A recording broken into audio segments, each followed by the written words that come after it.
Hello and welcome to the Circuit of the Americas for the 7th and penultimate round of the inaugural season of the VMS Pro Series on Le Mans Ultimate. My name is Edward Hunter. Alongside me in the commentary box is Caitlin Penny, and on broadcast direction as ever is Nicolaus Domino. So then, we coming to the end of the season and our first championship decider, Caitlin, with the Sprint Cup. It's the final sprint round of the season, so the Sprint Cup will be decided today in both classes. And just to remind ourselves, it is Michi Hoyer leading the Hypercar Sprint Cup, even though he's behind Simoncic in the overall standings by 10 points.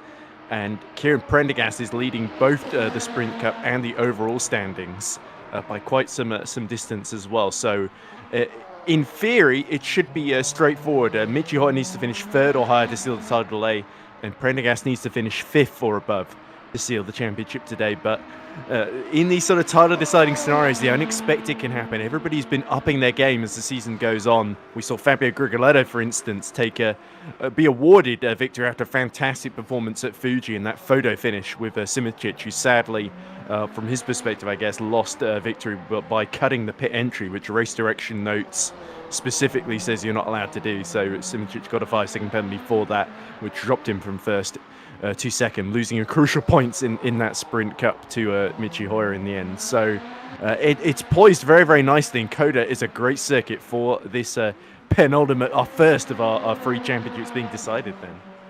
Yeah, absolutely. They always say that the most unexpected day would be the day where nothing unexpected happens. And to be honest, that is especially true in motor racing, and especially true when it comes to championship deciders like this. Is it likely that Prendergast and Hoyer will win their championships? Yeah, absolutely. But it's never an absolute given. And with this championship, we've seen that plenty of times. I do feel a bit sorry for the likes of Jani Simoncic for the last race, although I also think Grigoletto very much deserved it. They had that photo finish at the end where it could have gone either way anyway. And I'm expecting more of the same today. Circuit of the Americas is a great track to race at. We're actually sharing it with NASCAR right now somehow, but that's the magic of sim racing. And I'm imagining that we're going to have some fantastic racing here today, just as we always do. Indeed, of course, we are getting to the end of this season, but there is, of course, a new season coming up soon. I believe qualifiers have opened at the beginning. Of course, it is the start of the month. Then season 2 is just around the corner in a few weeks' time, of course. But we have got next week will be the overall finale with the 2.4 hours of Le Mans, which will be our final round of the season at Circuit de la Sarthe, where the endurance and the overall championships will almost certainly be decided. I think it's pretty unlikely that either Prendergast or Simoncic can wrap up the overall Hypercar and GT3 standings today, as we look at Zach Vermaak circulating then at the end of practice. GT3s, of course, will be released first, and it'll be interesting. Prendergast, of course, took his first win last time out at Fuji, is on the crest of a wave, took so many runners-up and podium positions earlier in the season, but was yet to get that win. Now the monkey's off his back. You'd think Prendergast is going to go full throttle to the end. He only needs to finish fifth today, but I think Kieran is going to be just going for victory, or flat-out victory, essentially, because Wunsch is still a little bit too close for comfort, I would say, in the overall standings, about 12 points behind him. Yeah, but we've just got going for the start of the qualifying session, so we will now see exactly how it's going to go today, how we're going to line up for the start of the race. Of course, a 1-hour race, as it always is in the sprint races, but of course a 25-minute qualifying session. Only 10 minutes for each class. There's a 5-minute crossover time in the middle where the GT cars get themselves back to the pits just to make sure that they never overlap with the hypercar runners on the track. And off we go through turn 1, the difficult uphill braking zone where you see so much overtaking. The thing is, you brake quite late into that corner because it's uphill, but also there are a lot of different lines through there. We're watching Arda Ercan, by the way, in one of the number 55 Ferraris. Then we get this long sweeping section designed after Maggots and Beckett's in Silverstone, and that's not just me looking at the two things and going, oh, that looks similar. the track designer. Herman Tilke said it was. Yeah, exactly. Said it was designed after Silverstone. So that's straight from the horse's mouth there.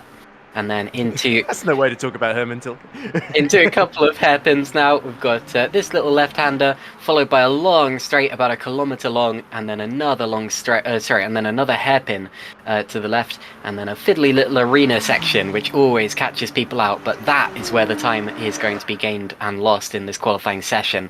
So this little bit, probably the most important part of the circuit, Ed. Yeah, and of course we've had a new tyre model in the Le Mans Ultimate game that's been added in since the last pro race we did at Fuji a couple of weeks ago. So that's certainly going to affect the duty-free field. It's much more punishing on people who chew through the tyres more quickly. The tyres are a little bit more skittish and difficult to control. But there we go, classic example there through the turn 15 hairpin as Channel lets the rear absolutely hang out there. So that's going to be a really interesting wrinkle because a lot of the drivers have probably not done a whole lot of opportunity to practice this new Le Mans Ultimate time model, especially in the duty-free class where it's been specifically sort of designed for. And it was interesting watching the developer videos presented by, I think, the lead developer for Le Mans Ultimate, Stephen Hood, who I actually recognized because I met him long time ago, 2011 I think it was. They did it at Codemasters when he was one of the developers of the F1 games. They did a little call for questions competition that I was one of the winners of, and I got to ask Stephen Hood some questions. And there's a photo of me at the little silly VIP tournament thing holding runners-up trophy with Stephen Hood next to me. Doubt he'd remember who I am today. But anyway, yeah, it's funny how you recognize people years later in sim racing, even if you haven't heard of them in like over 10 years or whatever. But anyway, Erchan begins his lap and looks planted through the S's, Caitlin. Yeah, absolutely. We're now running down through turn 2. This is probably the most difficult corner on the track, in my opinion, because you're putting the power down while going down the hill and accelerating, and steering rather. Always pretty tricky. You've got a heavy braking zone now. You'll notice how the track opens up. It does that in quite a few of these heavy braking zones just to encourage overtaking, encourage little dive bomb maneuvers. And you do see quite a lot of those at COTA, so I think it does what it's designed to do. Now let's see how fast he can get down this straight. It's unfortunately in kilometers per hour, which the Americans would very much disapprove of, but we're getting up to 256 kilometers per hour by the end of the straight. I think that's about 185 miles per hour, maybe, or about that. And then we go into the little arena section that I was talking about. A double apex right-hander with the tighter bit before the wider bit, and then a double apex left-hander with the wider bit before the tighter bit. Kind of mirrors itself quite cleverly. And then we get this couple of apexes to the right. This one designed after turn 8 at Istanbul. That one also from Herman Tilke's own explanation of the circuit. Then we get this corner here where Lewis Hamilton spun off a couple of years ago and got beached in the Grand Prix. And then the final corner, another tight one. Expect potential last lap moves into there if we have drivers as close as they were at the start, at the end of the last race. And across the line goes Arda Erchan, and it's saying no time for now. I wonder if it hasn't loaded in yet, or whether his lap was invalidated somehow. But Kieran Prendergast limits, Caitlin. Yeah, I think it might have been invalidated. But Kieran Prendergast goes to the top with a 2:05.9, relatively long circuit here at COTA, especially compared to Fuji last time out. And that's 1.2 seconds ahead of his fellow McLaren driver Rodriguez. Yeah, Michel Rodriguez was actually another driver that got promoted at the end of Fuji, of course, with a couple of penalties for the drivers ahead of him. Seb Wunsch did end up finishing third ahead of Erwin Liskowitz, so I think Liskowitz did get a little penalty for some of the contact with Wunsch and Erchan that we saw in that finish there. Speaking of Seb Wunsch, he gets up to second, just over a tenth shy of Prendergast's first time, as Marcus Crawford got in a little bit of trouble, actually, after, especially with Michi Hoyer, because what we didn't see on stream was that Marcus Crawford was coming out of the pits into that first hairpin, the first corner at Fuji, and made contact with the back of Michi Hoyer that spun him around and cost Michi Hoyer about 4 seconds in that race. And Michi Hoyer, who was on that aggressive strategy, pit earlier than anybody else in the lead group, was really, really upset and felt that had cost him a shot at getting involved with Grigoletto and Simoncic in the fight for victory. But of course, Mitchie, with his advantage in the championship, lovely shot, the Lone Star flag in the background there as Seb Wunsch is lighting up the timing screen through the first sector then. So the Ferrari looks like a very, very decent package here indeed, and Prendergast may have to go some to keep Wunsch behind him on the grid here. Yeah, here's Sebastian Wunsch down the back straight. He's got about half the lap to go. You can see his first sector time was very good. Purple usually means good in racing, and that means that if he can carry this pace through, he might well have a chance of knocking his championship rival off the front of the grid. Of course, all Prendergast has to do today is finish in the top 5 to win at least the Sprint Cup, but obviously you have the overall championship up for grabs as well. Could technically be wrapped up today, but probably won't be, since we still have the extra points from the next round, which is a 2.4 hour race. Sebastian Wunsch, decent time through the second sector as well, about the same as the time that Prendergast did on his own lap through there. And then we go through that right-hander, those many apexes, little bit twitchy through the left-hander there, looked as if he had a little bit of an overcorrection, maybe turned a little too soon, and then the car over-rotated. Through the final corner, the lights on as he comes up to the line. He should be just behind Prendergast. He's just ahead. Whoa. Very good lap. 2:05.763 is the time to beat, with not that long to go in the GT3 running. Yeah, there we go. Just 7.5 minutes left on the clock then before the Hypercars are unleashed and the GT3s have to get back in their box, essentially. We do have a question from Tea Time in the chat, very appropriate given most of us have just eaten dinner, I think. How big is the difference between Pro and Contender then? Well, I would say there's a lot less GT3s in Contender at the end of the season, so attendance isn't quite as good, for one. In terms of the overall pace, I definitely think they're a bit quicker, and I think in terms of the racecraft tends to be really, really good throughout the field in both of our classes in Pro. I think Callum Critz was saying in some of the races that he thinks there are some of the drivers at the top in Contender that really in Pro, so in Contender, yes, that really should be in Pro. So yeah, I think certainly looking at the pace of like Mikolaj Hruška, who's won every round he's done in the Hypercar class in Contender, I think there's a very, very valid argument, and we're definitely going to see Mikolaj in this championship next season. I have no doubt about that whatsoever.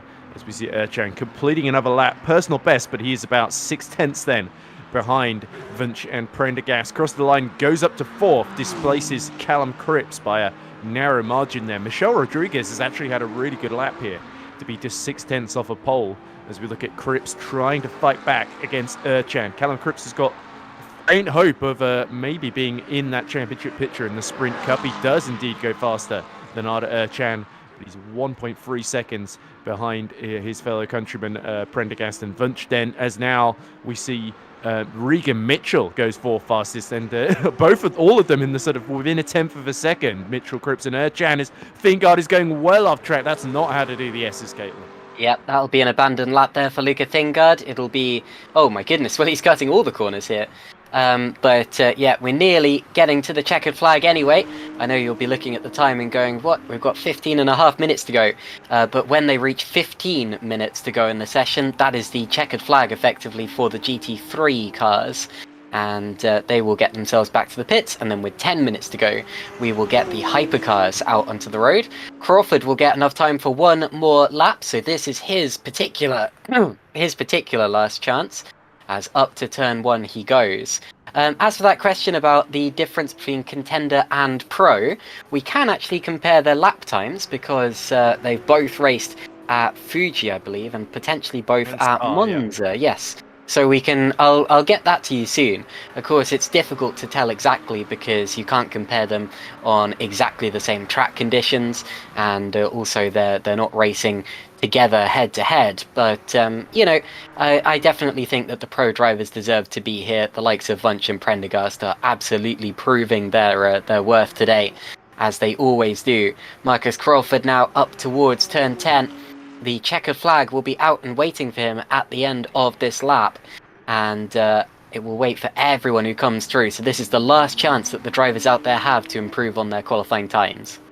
Yeah, and if you're looking at Erwin Liskowitz and wondering why he's still in the pits, I think he had a qualifying penalty that's carried over from the previous round, so that's why we've not seen the pole out on track there. It's a real shame that he lost that podium post-race, but I'm certain he is going to fight his way through the field as much as possible. It is a little bizarre that we've only got 2 Ferraris on the starting grid here in terms of Wunsch and Liskowitz, and we've got 4 McLarens and 3 BMWs. So the Ferrari for the first time this season is completely outnumbered, but certainly not outmatched. As we see Zach Vermaak, just struggling on the brakes into turn 12, but this looks like a decent lap here. Can he get one on the board? Because he's not really been able to hold on to a clean lap here that's valid in terms of within the track limits then. So the pressure is definitely on him and Crawford in the 2 BMWs just to get a clean lap in and see if they can get anywhere near Luca Vingard.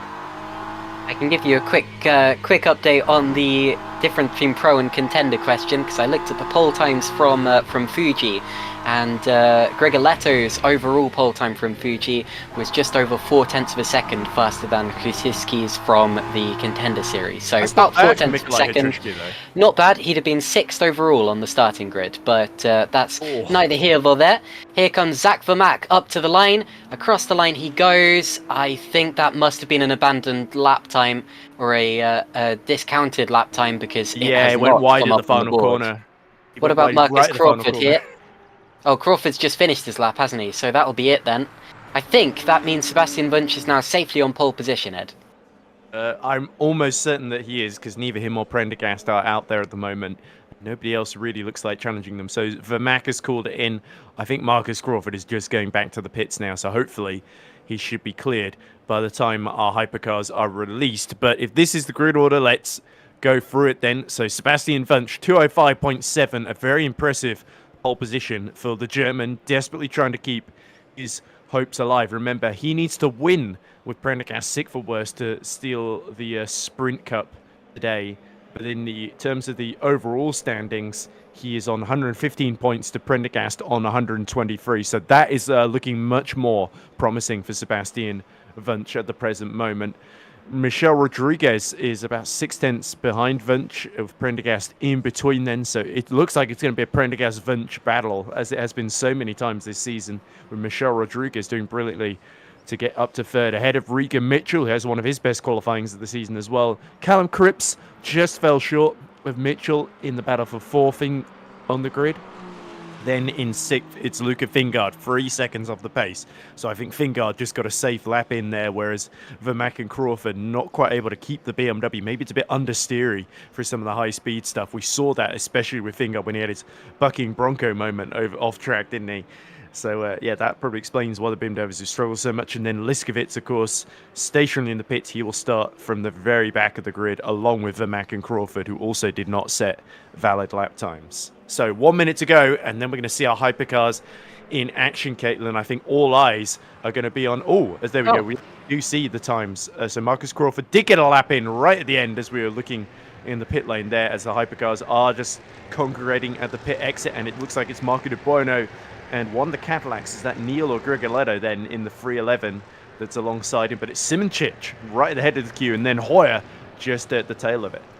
Well, I can tell you for sure that Crawford started that lap after the 15-minute mark in the session, so I don't quite know what that was all about. I think it's a sort of, it was a little bit marginal, but we'll have to, I hope Marcus doesn't get in too much trouble for that, because we've seen Kieran Prendergast have to serve stationary, and it's happened so many times this season where the drivers have miscalculated.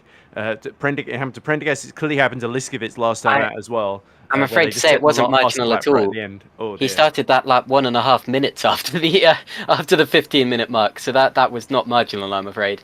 But anyway, to the end of the grid, end of the pit lane, go the hypercars. But one last thought on the GT3 qualifying session, which is that if they are to finish in the order that they will start for this race, Prendergast will absolutely win the Sprint Cup. Away it goes Jene Simoncic now. Simoncic in his own battle to win the Hypercar Sprint Cup, and he's immediately being passed by Marco Buono, who wants to lead on this outlap. And of course, we will soon see who will put themselves in the box seat to win this Sprint Cup championship for the Hypercar class. And the other thing, Caitlin, is if it does indeed finish this way in the overall standings, Prendergast and Wunsch are 8 points apart. So if Wunsch won with Prendergast second, Prendergast would lead by 1 point going into the final race of the season, which would be absolutely fantastic to see then. But yeah, for Marco De Buono, he got his best result last time out, 4th place at Fuji as well, just held off Amos Loritos. Oh, as Michi Hoy is on the grass. Oh dear, that's not ideal preparation for the Sprint Cup leader, is it? No, not ideal, but doesn't look like there's any damage, so he'll be able to get that car back on the road. There's Marco Buono weaving about for tyre heat, that's important. And also you need to scrub that sheen off the tyres so that it's not too slippery at the start. But I tell you what, you saw the smoke fly up in the air though. I think he overcooked it a little bit, but anyway, back on the road. Very lucky to keep it out of the wall, to be honest. A couple of YouTube comments. Luca Thingard says BMW is awful. Championship battle over after update, so he is not confident with himself whatsoever, I'm afraid. And it did seem that some of the BMW drivers were struggling out there. Think of Zach Vermack and Jack Crawford as well. Talking of Zach, he says, I invalidated my lap, BMW understeer. So the BMW drivers not very happy with this one. That is the BMW GT3 drivers. Of course, the BMW Hypercar drivers, Hoyer and Simoncic, have an altogether different platform to race with, Ed. Yeah, exactly. So a lot of our Hypercar field as well were busy literally just before this, which is why we delayed qualifying by half an hour, doing the 2.4 hours special event at Spa-Francorchamps. So not a lot of practice, and you could tell really a lot of the drivers just a little bit rusty on the outlap there. So this could be really, even though it's dry, this could be almost like a wet qualifying session where the track is improving all the time and the Hypercar is almost struggling to stay on it. But as we ride with Marco De Buono, this is a fantastic run here through the S's, and you can just see him starting to get himself together, and now going uphill through 8 and 9. So mounting plenty of curbs then on this first flying lap then. And we'll have to see how the Ferrari compares to the BMWs and to the Cadillacs and Porsches as well. So into the heavy braking zone there. I would say to the hairpin, but that doesn't narrow it down. There's a couple of hairpins on this track, quite a few of them. But it's the hairpin leading on to the back straight. This is a track that could do with corner names, isn't it? It's a shame that nowadays that tradition has rather fallen out of fashion, and you just kind of go by corners 1, 2, 3, 4, etc. I think this is corner 11 he's going into now, the left-hander. And then we go into the arena section, so called because of all of the grandstands overlooking it. It does rather have an arena feel. And then the left-hander, seen a couple of collisions through there in my time. It's a corner that rather does inspire dive bombs and silly little maneuvers. And towards the end of the lap comes the Ferrari driver, the number 50, getting a little bit over the curb. You saw the car bucking and weaving. You can see the tyre there on the front right. And you can see the suspension working to keep the car level, keep the aerodynamics working. Up to the line he goes, and the time to beat is a 1:51.446. There we go, Ed. Yeah, that's certainly a competitive marker to lay down. Simoncic 4 seconds behind, Rigoletto 2.6 seconds behind. So clearly our two first and second finishes last time out not having a particularly competitive first run. And Michi Hoyer a little bit wide at the final corner there. Let's see what this is. It's only good enough for 6th, so he's 3.8 seconds down, only slightly quicker than Simoncic as well. So yeah, the BMWs playing it safe for these first laps then, or just making mistakes that cost them a lot of time there. David Levy also setting a very, very slow lap. The only man yet to set a lap here is Aurelian Brew in the yellow Cadillac. No, it's the blue Cadillac. He switched to number 2 like Farinelli has. Farinelli has also set a pretty solid time here, as has Julien Guerin as well in the 83.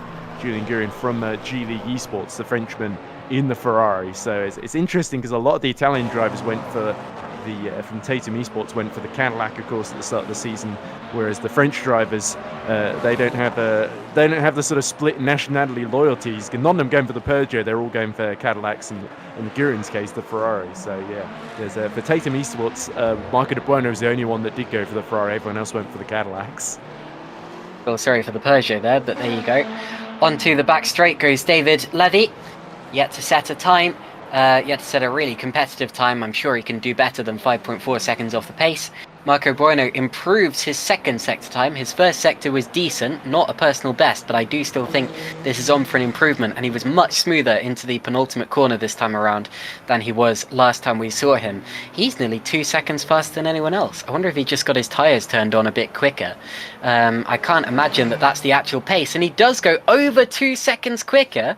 I can't imagine that that is representative. I'll have to wait and see. One thing to note is that Simoncic and Hoyer may be lacking for practice here because they've just come from another big sim race. They've literally hopped right out of that car and got straight into this one. So I reckon they're just getting themselves up to speed here, and it may well be that they haven't done as much practice as they would have hoped. Gregoletto goes second, but he's still a second off Buono. Is this real, Ed? What's happening? Yeah, Simoncic actually was a couple of tenths on the lap he just did behind Marco de Buono, but it was an invalid lap clearly because he went off track, so it didn't account. So he is at the very, very back of the field, the man leading the overall championship, and there's a GT3 on track. What happened there? Is that Liskovitz that's decided The GT3 car just came out of the pits, nearly hit the Porsche, the Cadillac. No, it is a Porsche, and that's not supposed to be there. The checkered flag's long gone on the GT3 qualifying session. That's got to be a penalty for sure. More than a day late and more than $1 short, I would argue, on that one. So he seemed to not. I suspected he had a penalty from the previous event, but maybe he just completely missed GT3 qualifying. Panicked when he saw that there were hypercars on track and decided to go out, even though he knows full well, or should know anyway, that that's against the rules. So Liskovitz, I think, not the smartest decision there, as Michi Hoyer 3 tenths slow, but a personal best in the first sector. So really, Marco de Buono, as you say, Ketan, has got the jump on everybody here. I think this is genuine from him, and he's continuing to go faster and faster. So it's a combination of him doing a bit of practice beforehand, maybe, and also just warming up the tires in that Ferrari extremely quickly. There we go. He gets into the 150s then. So Gregoletto and Hoyer just being left behind here. Well, this is unbelievable. Buono 1.1 seconds ahead of everyone else. And the later and later we get into the session, the more realistic it seems to be. Fabio Gregoletto now starts another lap. There's a yellow flag out there somewhere, now withdrawn. Tell you what, that GT3 car on the track reminds me of a situation at Brands Hatch we had about 10 years ago now, but it was a very famous situation where there was a Volkswagen Caddy or something that went out onto the track, and it was just a random spectator who decided to go for a pot around the track or something like that. Of course, there was a bus on track at F1 preseason testing this year, but that's a whole different kettle of fish. Jernej Simoncic here, 9th position in the session out of 9. Very un-Simoncic-like performance, but there, like I said before, there is a chance that he's out of practice. Hoyer's now gone up to 2nd and is within a second of Buono, although only just. Buono could still extend that advantage even more. We're approaching 1 minute left in the session now. Yeah, Simoncic having an outside lockup into turn 11. He's really pushing it here, and this is where the pressure is really on, because this is going to be the difference between starting somewhere near the front of the grid and starting down in 9th, which would be, I think, pretty disastrous by his very, very high standards here. But even if he's a bit out of practice, he's learning all the time out there, and it's one thing being quick in Le Mans Ultimate, but you've got to know every track before you start running at it as well. And with so many events so close together, often you've got to pick and choose here, and clearly Simoncic, I think, finished 2nd in that 2.4 hours of Spa. He was running 2nd before I went to have dinner and stopped watching the end of the race, but so I don't know exactly if he pulled it off or not. But yeah, Simoncic 2nd personal best, but he's half a second down on De Buono in both sectors here, so this is looking like maybe 4th or 3rd here. Yeah, not ideal at all for a driver who is absolutely contending for this championship, for both championships.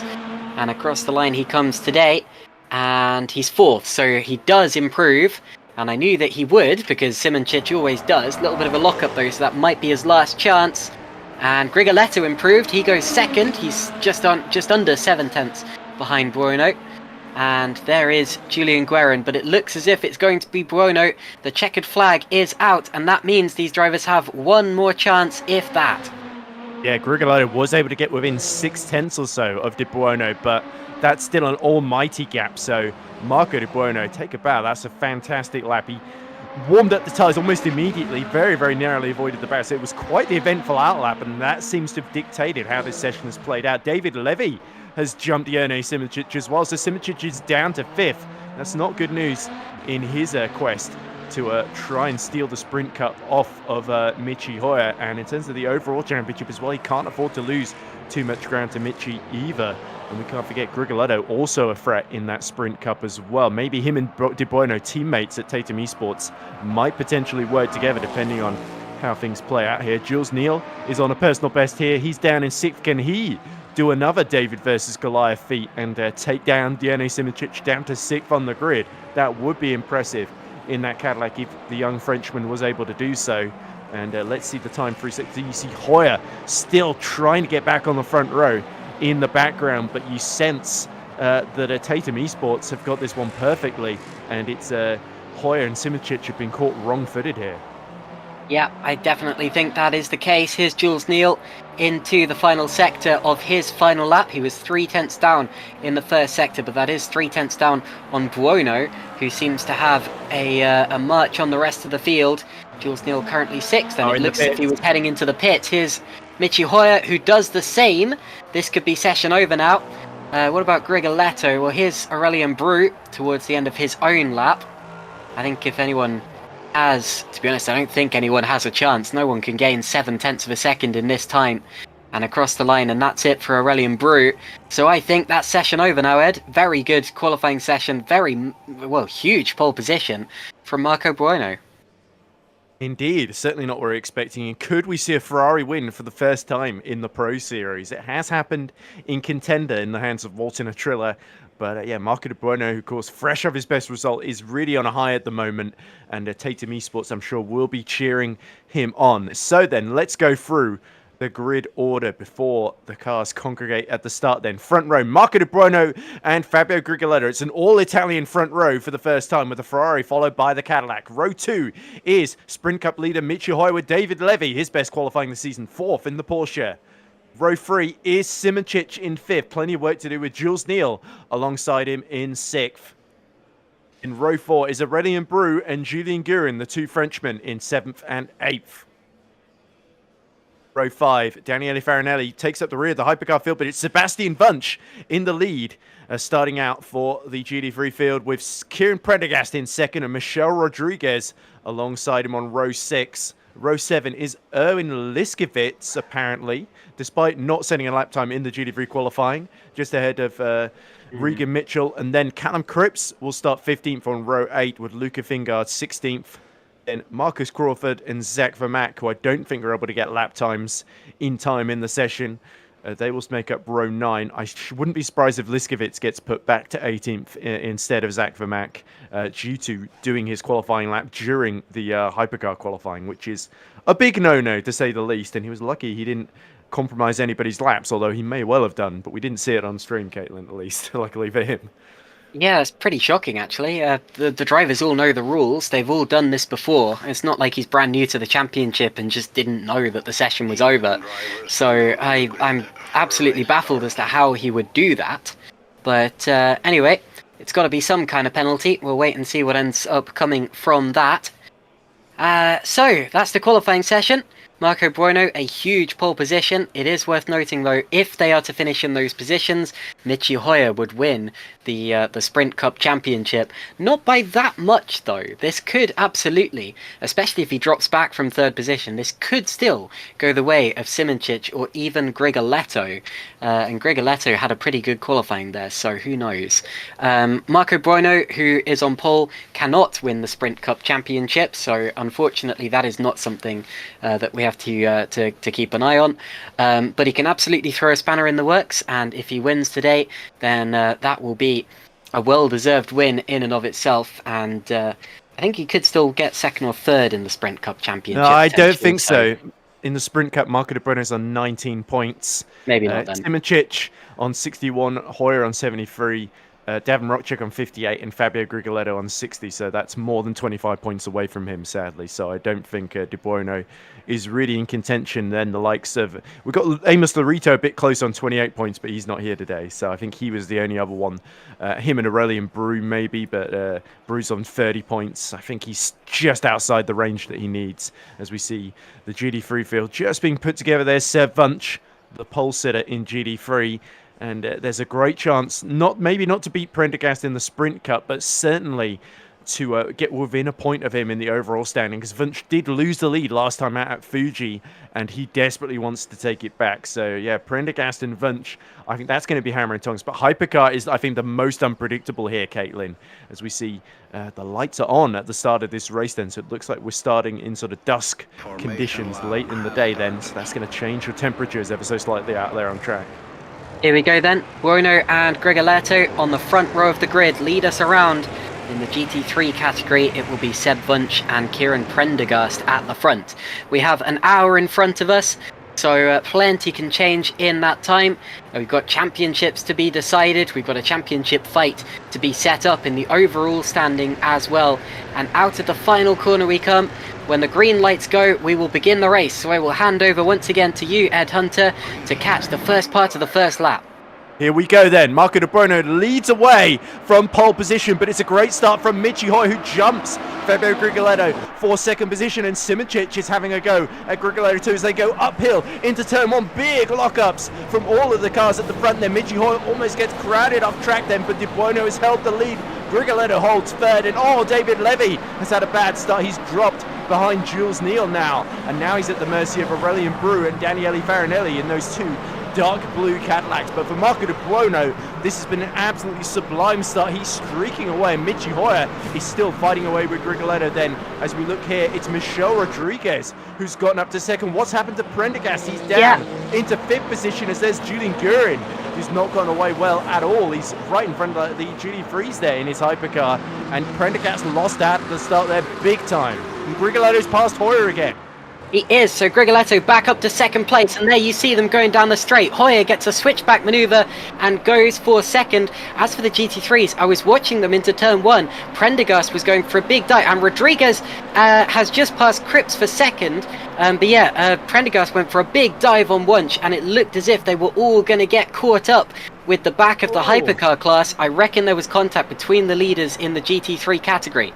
Now we're looking at Rodriguez and Wunsch, and Rodriguez takes the lead up the inside, and he will just about lead the GT3 category, but if Wunsch can stick himself on the outside, he might still be able to regain this. This is great racing in the GT3 category, and Seb Wunsch, well, he'll now have the outside, but he does regain the lead. Great racing here.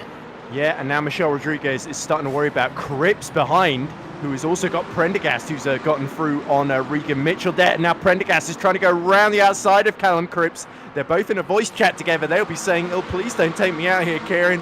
I can't promise anything, Callum," he says in response then, as he tucks in right behind. You see Zach Vermack in the background also fighting with Regan Mitchell, who's lost a few places at the start here. I thought that GT3 had been the more predictable one, but it's been the most unpredictable one. Regan Mitchell is actually, not Regan Mitchell, Michel Rodriguez, sorry, has had a really, really amazing start here. But now Callum Cripps has got to defend into the first corner from Prendergast. Prendergast shows his nose, makes his intentions very clear. He's going to try and get back into third position, and very, very wide goes Callum Cripps. I almost felt like he knew it wasn't worth fighting his fellow McLaren there, and Kieran Prendergast in that number 70 McLaren is back on the podium and has now just got one car in between himself and his championship rival Sebastian Wunsch then. But for Marco De Buono, nearly over 4 seconds ahead of Fabio Grigoletto, who's pulled an 8/10 gap to Michi Hoyer here. So this is working absolutely perfectly for the two Italians up front then, and Hoyer and Simoncic now in a battle with Jules Neal, David Levy, Farinelli and Brew behind them. So the BMW's really struggling to warm up their tyres in these conditions, and they're seeing the two leaders get away, and now Hoyer and Simoncic might be fighting each other rather than the leaders. Yeah, huge lead for Buono, and after his qualifying pace, I'm not too surprised by that whatsoever. It's much closer in the GT3 field, and I think they're side by side for second here. Rodriguez and Prendergast showing up less than half a tenth of a second apart as they go down the straight. Prendergast on the outside line. I tell you what, he's had such a good recovery drive here after his incident on the first lap. He was fired up after his potential contact, and that's for the lead, up the inside, and he backs out of it. I tell you what, that was almost a replay of what happened on the very first lap. The only difference is that they were at a different part of the course, and they weren't being surrounded by hypercars. So that was good stuff there to avoid an incident. Prendergast to the inside, and does he see him? It looks as if he might have got it. Slightly wide, over the curb goes Wunsch, but then again, I think they both ran over the line. Oh, but he backed off. He backed off to let him back through. He did not want to pass him by going off the road, because then he would have got a penalty. So Prendergast leads the race despite dropping to 5th on the opening lap of the race, and what a fantastic drive this has been in the first part. Yeah, and that Callum Cruz was flashing his lights at Bunch, or even thought about a move at the final corner there, but they're all so bunched together here in the GT3 lead. But yeah, Prendergast, that was absolutely perfectly executed from him, and he sort of forced Sebastian Bunch into that mistake at that turn 15 left-hand hairpin there, which is exactly what Seb Bunch wanted to avoid. And look behind, is that Michelle Rodriguez and Callum Crooks still dueling away for the final spot on the podium. Zach Vermack having a go at Regan Mitchell as well in the fight for 5th. Look how bright the headlights are on that BMW. I'm surprised if Regan Mitchell's wing mirrors are any use here, because they've got loads of light being shone into them at the present moment. But yeah, Zach Vermack looking quite aggressive, the South African, at the start of this one, as we see all side by side. Was that Crooks just holding off Rodriguez then in the fight for 3rd? But yeah, up front though, it's all starting to stabilize, and Marco De Bueno stretching the gap to 5.6 seconds here. And yeah, at the present moment, Michi Hoyer would win the Sprint Cup, by the way, in the Hypercar class with that 3rd position. But there's no room for comfort here. He's still within 6 tenths. He's actually caught up a little bit to Grigoletto, and there's a train from 2nd all the way through to 8th essentially. Yeah, and of course Prendergast would win the GT3 Sprint Cup as well, but we'll keep you updated on those as the race goes along. Huge lead for Bueno, that is quite something. Grigoletto still under pressure from Hoyer, and that's what we're watching. Well, we're watching Niels versus Levy here, but we're watching the Hypercar field anyway. Up the hill they go. This is the fight for 5th position, as the camera zooms out unhelpfully. To the inside goes Levy, and will get through, and unfortunately for him, Jules Neal was able to leverage his position and get back up the inside. That's what you call the switchback, and through he goes into 5th place. So it's Bueno, Grigoletto, Hoyer, Simoncic and Neal, the top 5 overall as it stands, and Levy has to try again as he gets a chance later on in the lap. Here's the question I have, Ketan, as we see De Bueno just continuing to stretch his legs up front. I wonder, is Marco De Bueno using more fuel in that Ferrari at this phase of the race compared to Grigoletto, Hoyer and Simoncic? Because it looked like Grigoletto was trying to keep with him in the first couple of laps. As all we see David Levy diving up the inside at turn 11. Jules Neal leaves the door open, tries to get the exit that he needs, but has to let the Porsche slot in front of him. And all this battling is allowing Simoncic, Hoyer and Grigoletto to escape. So yeah, David Levy and Jules Neal are being played out of this podium fight and almost into the clutches of the 2 dark blue, midnight blue Cadillacs behind them. As for fuel, I don't think it matters too much, because every car will have to make a pit stop, every hypercar. Of course, is that the fuel usage? That's the virtual energy. Virtual energy, okay. Fair enough. Yeah, I just haven't seen that graph before, that's very good.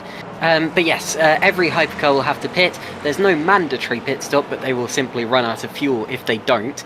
GT3, there's a little bit more of a question mark over, but they did all pit last time out at Fuji, and I can't see it being too different here. And Cripps is up to 2nd there. He's got past Rodriguez. Rodriguez coming back at him on the exit though. That's 3rd they're fighting for. Yes, 3rd in class, sorry. I saw that Wunsch was 2nd. But yeah, Rodriguez back ahead of Cripps, gets him back again. We've got 2 number 59 McLarens ahead of a similarly liveried number 72. Up the inside goes Cripps once again, going for the move, and that looks to be a bit more successful. Don't know why I said 72, sorry, it's 95 there. There is no car number 72. And that is Regan Mitchell in 5th position, getting involved as well. But yeah, good move from Cripps there. He had to take two tries at it, but he's got it done in the end. Yeah, 72 is another friend of mine in sim racing, Tom Dillon, who runs the Reading Game Studios team. His favourite number is 72, so his team always uses it whenever they race, but for at least one of their drivers. But yeah, Callum Cripps, who's been on the podium for the last 2 races, of course, in Monza and Fuji, which were his first podiums, funnily enough, that's sort of really got him into third in the overall, in both championships, in the Sprint Cup and overall. So Callum Cripps suddenly has gone from looking like he'd get no money to all of a sudden in the sort of that final spot, which would get him $15. Of course, P1 in the Sprint Cup and Endurance Cup gets you 60, P2 gets you 25. But yeah, Michel Rodriguez giving him a hard time, the Super Swede Rodriguez, at this phase of the race. And Regan Mitchell still keeping just behind the 2 BMWs of Vermaak and Fingard at bay as well. I think Marcus Crawford has dropped about 10 seconds behind this battle, sadly, for him. But he is still about 13 seconds ahead of Liskovic, so I think has been given a sort of in-race penalty, which is why he's 13 seconds down on everybody else. Yeah, I did notice that. He was about 20 seconds behind at the start, so I thought there would potentially have been a penalty or something like that. Maybe... I mean, we did see a yellow at the start. I assumed it was for Prendergast. Maybe someone else was caught up in it as well, but this is all just speculation. We're nearly 10 minutes into the race now. Buono has about a 9-second lead. We're watching the battle for third in GT3. Now we're watching the battle for third in Hypercar. And this is very important because these two are championship contenders as well as close friends and teammates. This is Simoncic versus Hoyer. Simoncic, I think, is the one... well, Hoyer has the purpley bits on the front. Simoncic is the one, the more art car style BMW. And it's Hoyer who gets ahead for the time being. David Levy trying to get involved in the Porsche. And this is for not just the win, but the Sprint Cup Championship as well. These two fighting with Grigoletto for the overall honours. Yeah, Simoncic really needs to get a move on. He wants to steal the Sprint Cup off of Michi Hoyer at the moment. That third place is the place that he needs to be in, no matter what happens ahead with Grigoletto or Simoncic, if Simoncic can get through. But because Hoyer forced Yerne to the outside at turn 3, now David Levy is in the battle as well. So that was really, really smart driving from Michi Hoyer to because he knew exactly that Yerne Simoncic wasn't going to be able to swing it around the outside there. And he's even getting a little bit of slipstream from Grigoletto, who has, with all this battling, pulled away to the tune of 1.6 seconds as well. So yeah, Grigoletto looking good here. I can't really see Marco De Buono giving up a sort of 8-second lead just to help Grigoletto's chances in the Sprint Cup Championship, because I think he would need Hoyer to finish 4th, Grigoletto, in order to steal it. So it's a little bit unlikely at this phase as we see the remaining energy. Grigoletto is saving a lot more of his usable energy. That's the sort of hybrid battery at his disposal then, compared to everyone around him. And that is interesting because it implies he's got a lot more pace in hand that he's saving for a bit later on. Important. Okay. Well, yeah, I don't see... Penalty for Vermaak. Right. And there's a change of position a little further back. Neil dropping back a couple of places. And we saw Aurelian Brute and Farinelli side by side in the background.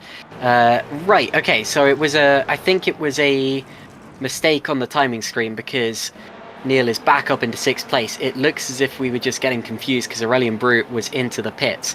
Very early stop. We can see different strategies at play. I think 48 minutes is a little far to go.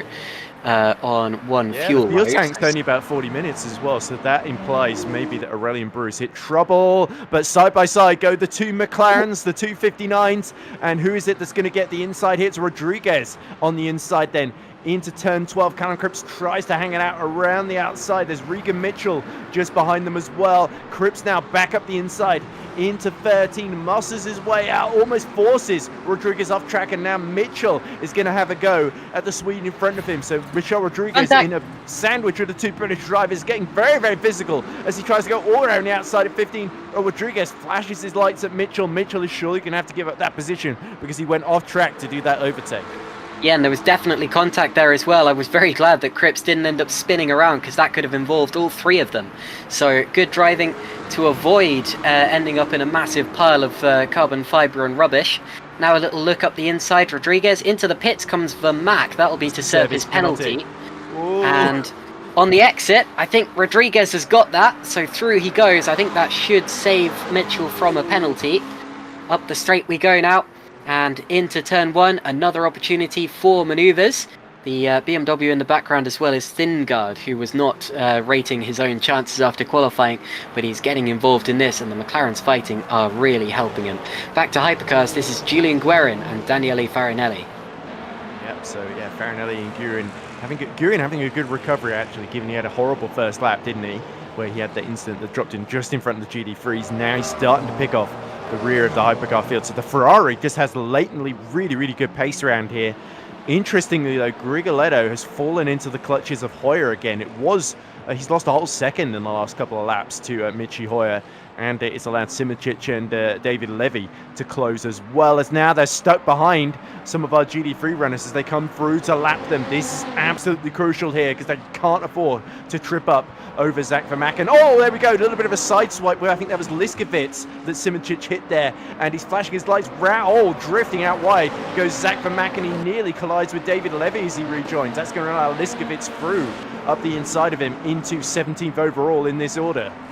Side by side, Liskovic and Vermaak. This is such a difficult part of the track to make those overtakes on slower traffic. We didn't really see that at Fuji last time out, because at Fuji there aren't too many corner sequences. It's more kind of one corner separated by a little straight, and then there are plenty of overtaking opportunities.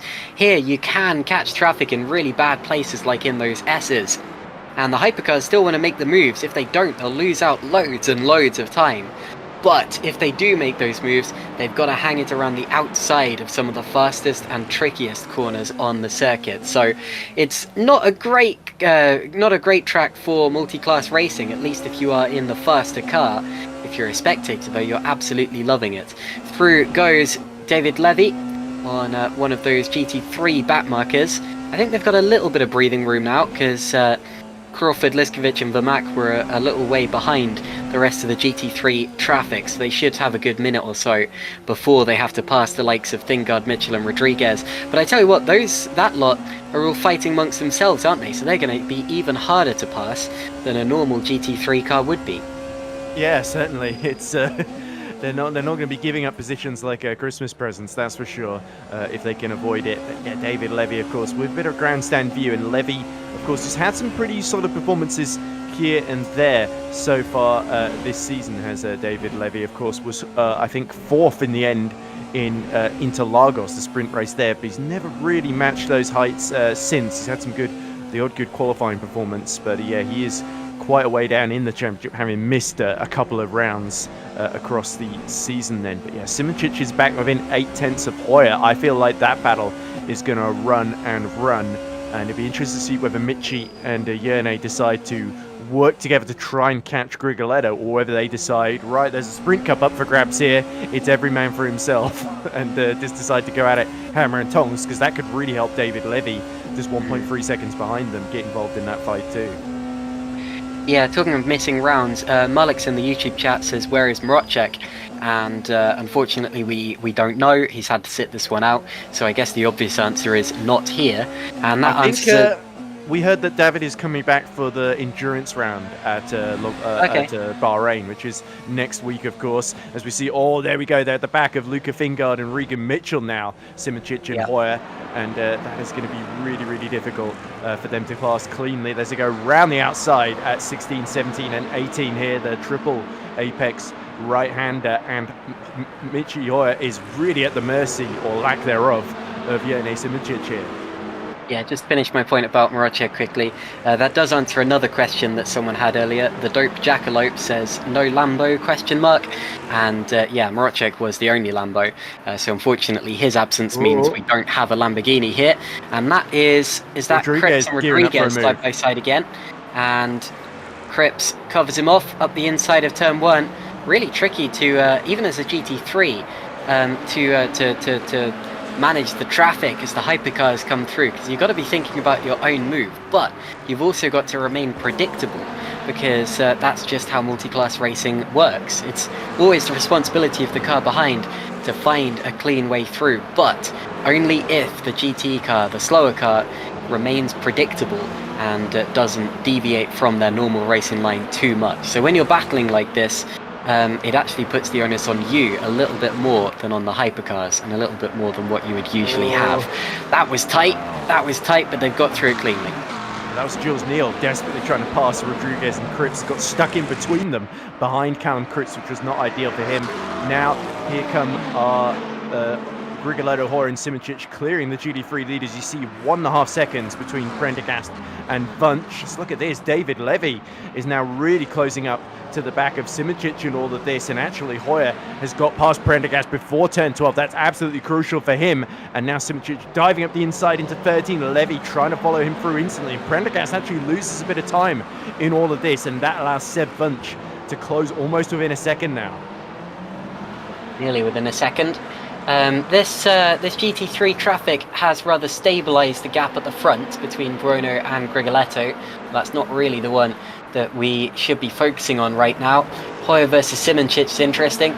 We were talking about this at Fuji, because every time the leaders, the Hypercars, catch the GT traffic, it bunches them up. It pushes the leading car back towards the cars at the back. But the trouble is, if a GT3 car gets between two cars in a battle, it can separate the fight just as easily as it can bring them together. So, traffic giveth and traffic taketh away, that's what the old saying was about.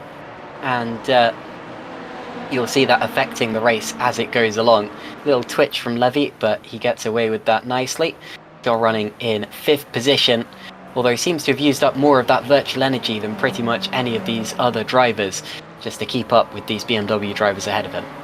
Yeah, the biggest, the people who had the least energy are De Buono, who of course has been streaking away in the lead, and Julian Guerin in the other Ferrari. So maybe the Ferrari deciding to use its pace at this phase of the race, and Guerin is still within about 6/10 of Jules Neal as we go into the 40 minutes remaining mark, and this is where you might see the people stuck behind start to gamble on early pit stops. But of course, you pit now, you have to put in a lot more fuel than if you pit later in the race, of course. Yes, it'll be a longer pit stop, of course, and there's no substitute for time gained in the pits. You can't really make that up on track so easily. So here's Hoyer, still just in front of Simoncic. These two friends, teammates, but also first and foremost rivals. Through the right-hander they go. No GT3 traffic in sight for the time being. They'll be glad about that. That's the advantage of having a longer track. Once you've got through the GT3 traffic, you have a good few minutes before the next time you have to reach a big clump of them. And it looks like Rodriguez has gone for a dive on Cripps, and Cripps will go back through on the inside, and Rodriguez will lose out half a second or so in that one. And that's the importance of being decisive with your maneuvers. If you go for one, you've got to get it right, otherwise you'll lose out, not just in terms of position, but in terms of time as well. Yeah, and with Regan Mitchell right on his tail as well, he can't really afford to do that too many times and have it outbreak himself that much into turn 12. But here we go. Zach Vermaak is passing Marcus Crawford after his penalty, and he does the exact same thing we just saw. It's almost a carbon copy. Zach Vermaak off into the runoff, and Marcus Crawford gets to hold on to that 7th position in Class S. And Marcus Crawford, we haven't seen too many battles involving him so far this season. I think he'd be happy just to get a bit of screen time because he has certainly not had the best luck this season. So him and Zach Vermaak having a good little battle. I think Vermaak is definitely faster, but Crawford a little bit more consistent, a little bit more steady, and maybe sometimes that's enough to hold on to the position at least for a few minutes longer then. But here is Marco De Buono, the Italian, going through turn 1 there. And Grigolotto has started to close a little bit by about half a second the previous lap. That was actually turn 11, sorry, not turn 1. The angle sort of surprised me there. The camera angles here at Circuit Americas is all.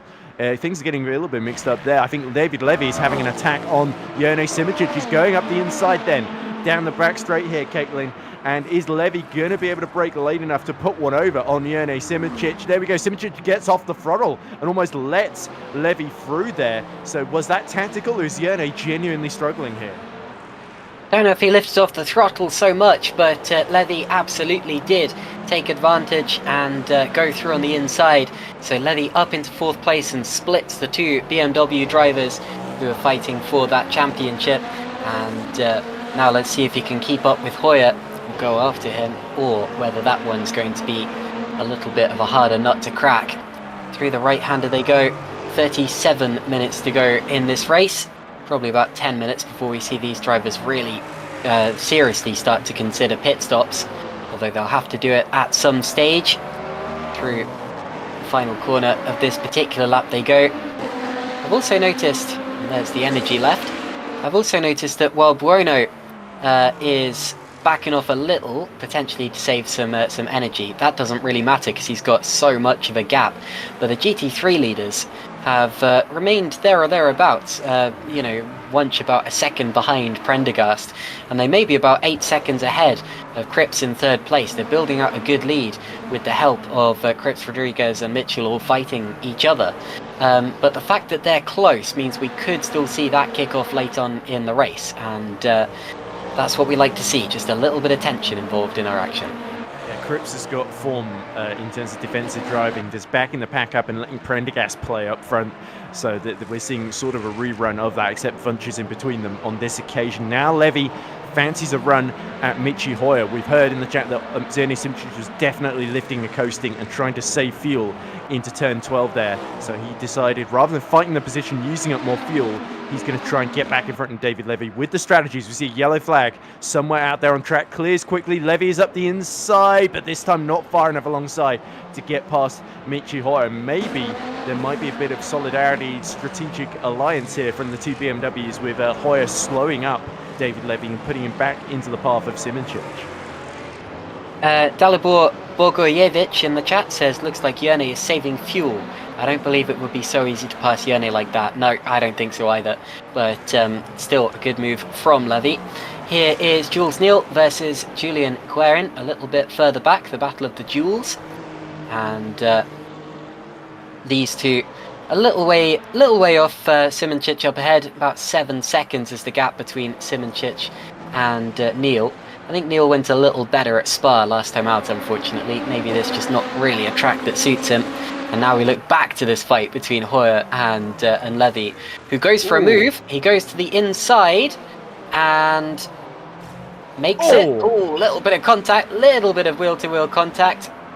He'll be on the outside of the corner now. There was a yellow flag there. I don't know if that was a little bit premature, because these two have kept it clean for now. Oh, my goodness. Massive twitch from Levy and a really good save. He's going to have to run off the road. He'll have to give up the place. He doesn't give up the place. Come on, lift off. You went all 4 wheels off the road. He has. There we go. And Simčić might get it back here. Yeah, Jerne almost being held up actually by all of this, which is not already part of the game plan. But yeah, David Levy very aggressive with that move at turn 1, and Hoyer defended aggressively too. So definitely looks like Jerne Simčić is saving fuel, but Michi Hoyer, I think, definitely wants to keep track position over David Levy at this phase. Then all of this is just allowing Grigoletto to pull nearly 5 seconds, definitely 5 seconds ahead now.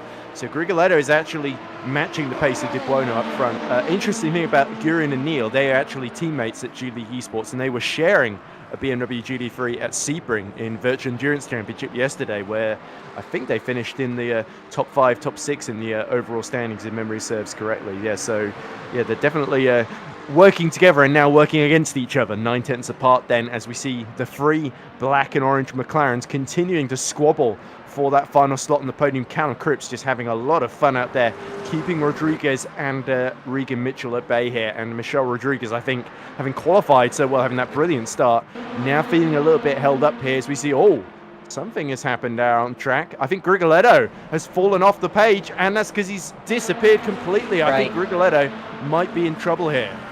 Oh, that's so sad from Grigoletto. He was doing such a good job in second position, but that is a disconnection. That means that Hoyer is now up to second, 12 seconds behind the overall leader, Buono, and that is the end of Grigoletto's chances of the Sprint Cup Championship.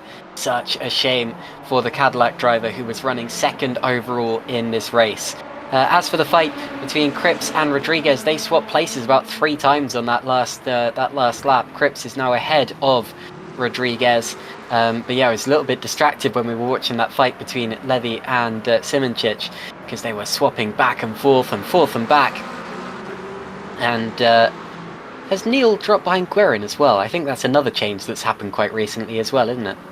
Yeah, so Julian Guerin up to 5th now. In quick succession, he's gained 2 places with I believe it was a disconnection then for Fabio Grigoletto from 2nd in Hypercars. That's after winning at Fuji. That's a huge shame for him, because I mean, he's still got that win to his name. His title hopes were a little bit of an outside shot, but he was doing everything right there. He was putting the pressure on Michi Hoyer, and this takes it off significantly, because now Hoyer's only really got to worry about Simčić today. And if they finish as they are, 2nd for Hoyer and 4th for Simčić, that's going to be 18 points for Michi Hoyer and 12 points. Yes, that'd be a 4-point gain, wouldn't it, in the championship?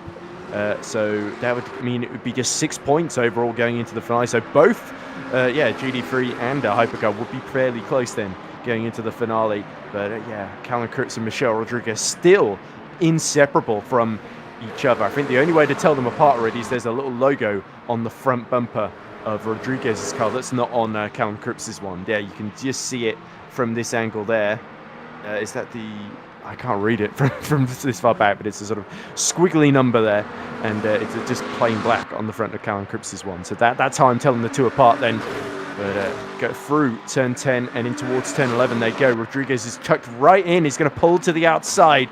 He's got the lights on full blast here and has to go a little bit wide before tucking back underneath Callum Cripps as they go side by side down the back straight there, and that was well planned and executed from Rodriguez up to third for the time being, but Cripps is still going to be there. He's got good straight line speed as they go towards turn 12.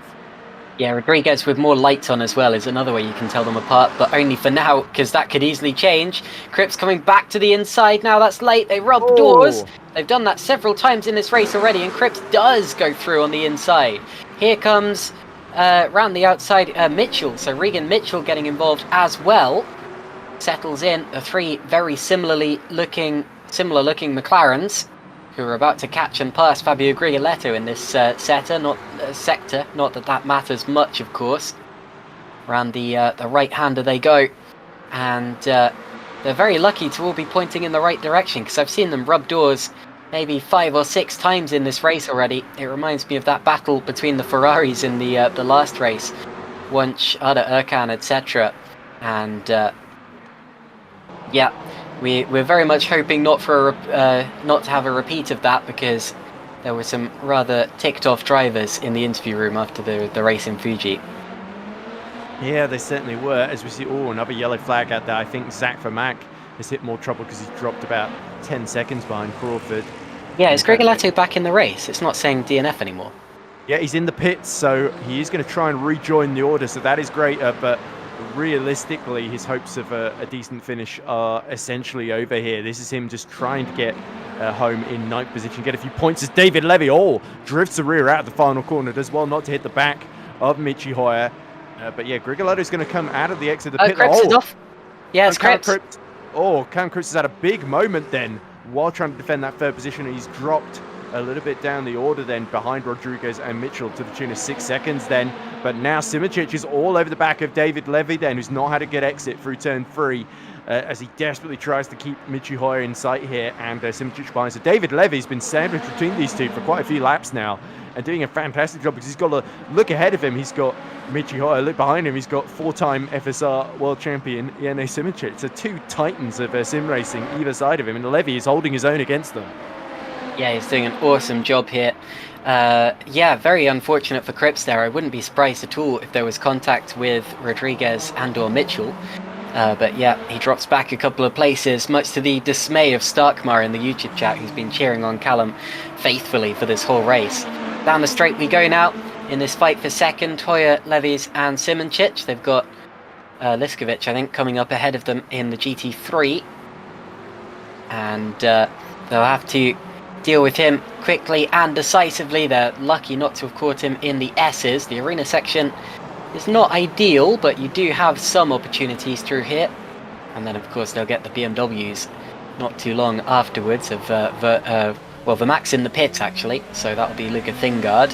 Vermaak making his second pit stop of the day after his penalty earlier on, and Hoyer was all over the place there because he was passing Liskovic, and that's held him up, and Levy's right on his tail now in the final sector. Yeah, there we go. So Simoncic has got to play the strategic game here, make sure he keeps his battle in touch, but also that he isn't using up too much fuel in the process. That might mean he has to make an earlier stop than he would ideally like, whereas Hoyer, all the pressure is on him at the moment, and so too is David Levy in that Porsche 963, trying to get closer and closer into the first corner. But Levy again doesn't get a great exit, and this allows Simoncic to tuck right in behind the Porsche as they go downhill. A little bit of washout as he gets a little bit too close for comfort there, but then they tuck right back in through the S's there. There's not quite as much downforce as you'd have on a Formula 1 car on these hypercars, so you can tell a little bit more on the brakes, a little bit more caution, especially with this new tire model in this game that they're all still getting to grips with, as well as the Circuit of the Americas track that they clearly haven't driven all that much in this game, beyond a few exceptions here. There's Luka Fingard about to be passed by all three in quick succession, but Simoncic, a little bit boxed in here, gets to the inside, as we see more yellow flags somewhere out there on track. So yeah, drivers starting to hit issues there, and it's Vermaak that's had another big spin. Yep, drops to the back. He was just being passed by Grigoletto. Hopefully no contact there or anything like that, but Grigoletto back in the race. Good on him for continuing on despite everything that's happened. It's always something that I like to do, reconnecting after a disconnection, because at least then you can say you didn't give up, and that's always a good quality to have.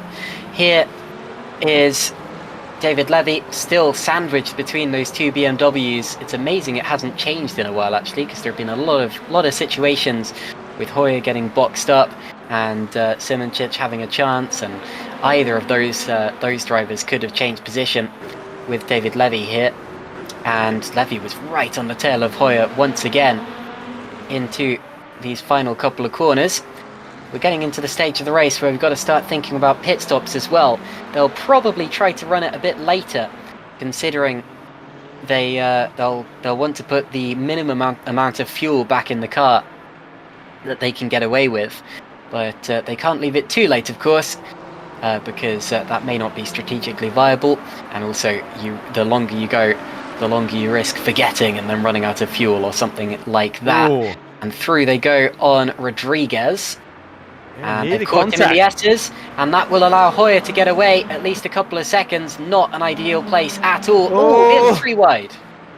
There we go. Simoncic almost saw an opportunity there, but that would have been very, very risky indeed. But yeah, Michel Rodriguez, there was a little bit of contact almost between him and Hoyer, so Hoyer knew it was absolutely crucial to clear him before the S's rather than being stuck behind, because that would have allowed David Levy to close in. But now the opposite has happened. It became David Levy's problem very much in that situation. So they all did very, very well actually to get through there unscathed. And there we see Zach Vermaak has unfortunately had to exit the race. He told me after Fuji that he wasn't feeling particularly 100% there.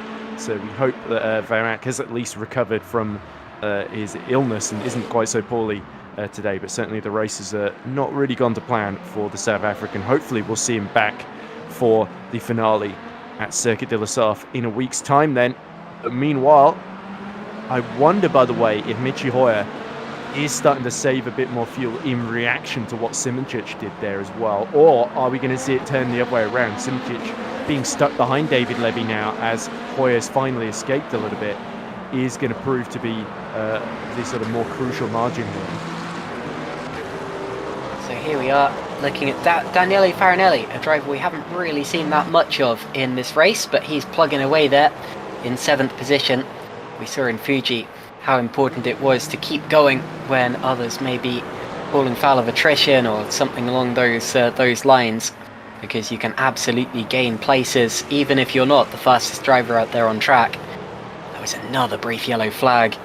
It was a bit of a shame actually. We had like 20-25 minutes at the start of the race when nothing much happened. Yeah, we had Prendergast having a little incident at the first corner with Wunsch.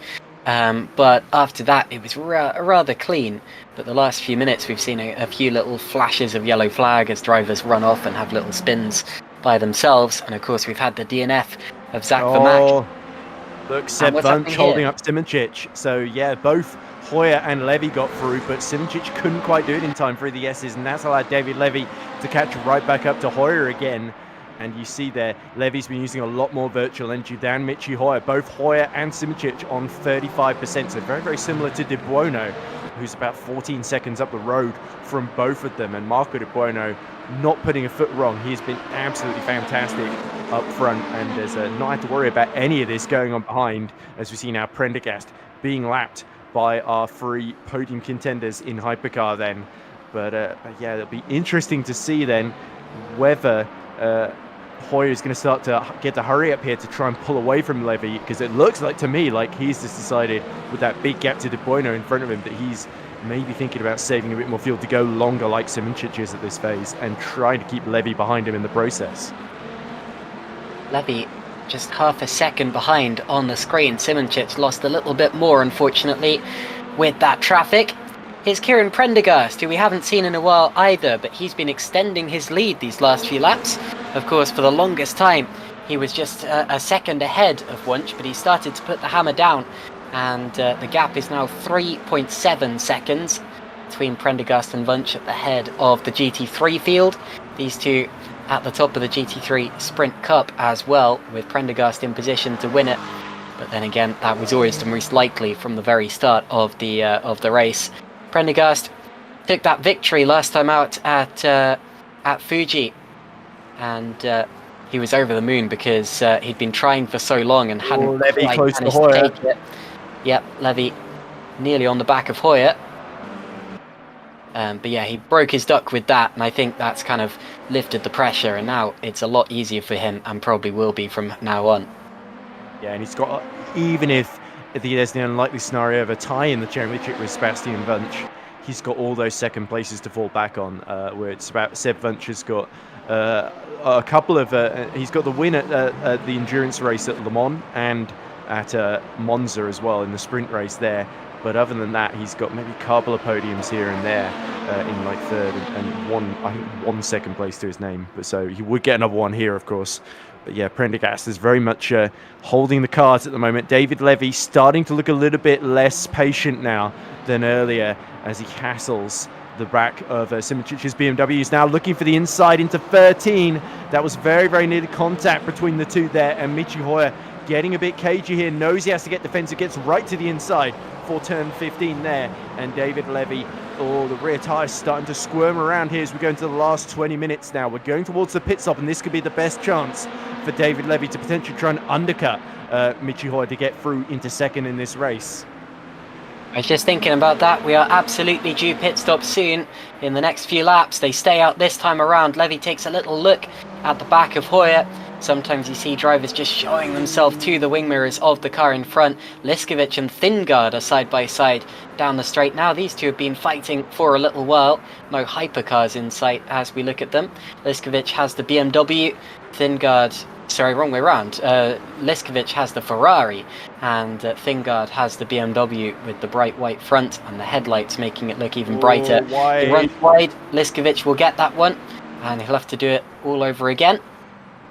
And I think Liskovic has been the one on the move in this race because he was a long way back at the start. So he'll think that he has the pace to stay ahead, but Thingard won't let him get away that easily. Yeah, only about 10 seconds behind Callum Cripps now, but that is still quite a gap to overcome there. Meanwhile, we see Jules Neal, who had issues early on, is now about half a second behind Farinelli in the fight for sixth, but this is probably the more important battle in terms of our title contenders, with David Levy still stuck behind Michi Hoyer here. You can see 23% of virtual energy left for David Levy, 30% for Michi Hoyer. So Hoyer's got the most of any of the leaders here in the top five. So that puts him in very, very good standing. De Bruyne on 28 and then Simicic on 29. Very, very similar to Hoyer just in front of him. So what happens if they get to zero on that virtual energy? Could you explain to someone who's not raced a hypercar before? They don't have any hybrid battery left, so just relying on the internal combustion engine there. So that really helps them on some of the corner exits here, particularly down the straights as well. So apparently if you overuse it, you do get a 100-second stop and go, is what Nicolas Domino is telling me as well. So I forgot how long it was, but yeah, it can be applied post-race as well, I believe. In the form of a post-race penalty equivalent. But yeah, I believe you can also get a top-up in terms of virtual energy at the pit stop, if I'm not mistaken. But I believe it's you can't go all the way up to 100% because it will just take too long. So there will still be a bit of management in the final phase, although they will have a lot more fuel itself to work with them. But yeah, speaking of fuel, 17 minutes to go. It's starting to get a bit marginal for all of our drivers, not least in this freeway fight here, as these three have been locked together pretty much since the green lights went out and the race began. So David Levy still on the back of Michi Hoyer. As you've said, it's been a similar situation since the very start of the race, but it's going to change soon when they make those pit stops, which they have to make simply through physics rather than anything in the rules or anything along those lines. Jules Neal and Daniele Farinelli. Farinelli's got past Jules Neal not too long ago because they were the other way around when I saw them before. Neal I said earlier this track doesn't appear to suit him as well as Fuji did, but I think he's lost a couple more places since I said that. He was ahead of Guerin when I said that, and he's now dropped behind Farinelli as well, although he has about 5 seconds to brew, so he should be okay on that. You'll notice Farinelli moving over to the left-hand side of the straight now, to driver's left, just to break that toe, stop Neil from getting the slipstream, which would help him to get back through again, and he should be fine for the time being, as in the background, Grigoletto moves over to allow Aurelian Brew to go through. Yeah, no sense really for Fabio to hold up any of those on the lead lap, because he's still more than 2 laps down, isn't he?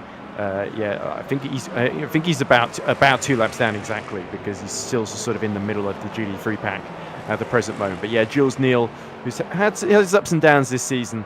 I did wonder when he was pulling out quite early there, whether maybe, because we saw it in Interlagos, the Cadillacs in particular, in the high temperatures and altitude of Brazil, Interlagos, was suffering from overheating essentially, and so I think Jules Neal was one of the ones that struggled the most near the end of their race, had to back off last couple of laps, lost a potential top 5, top 6 position because of it, because the car was just overheating so much and he needed to get to the end.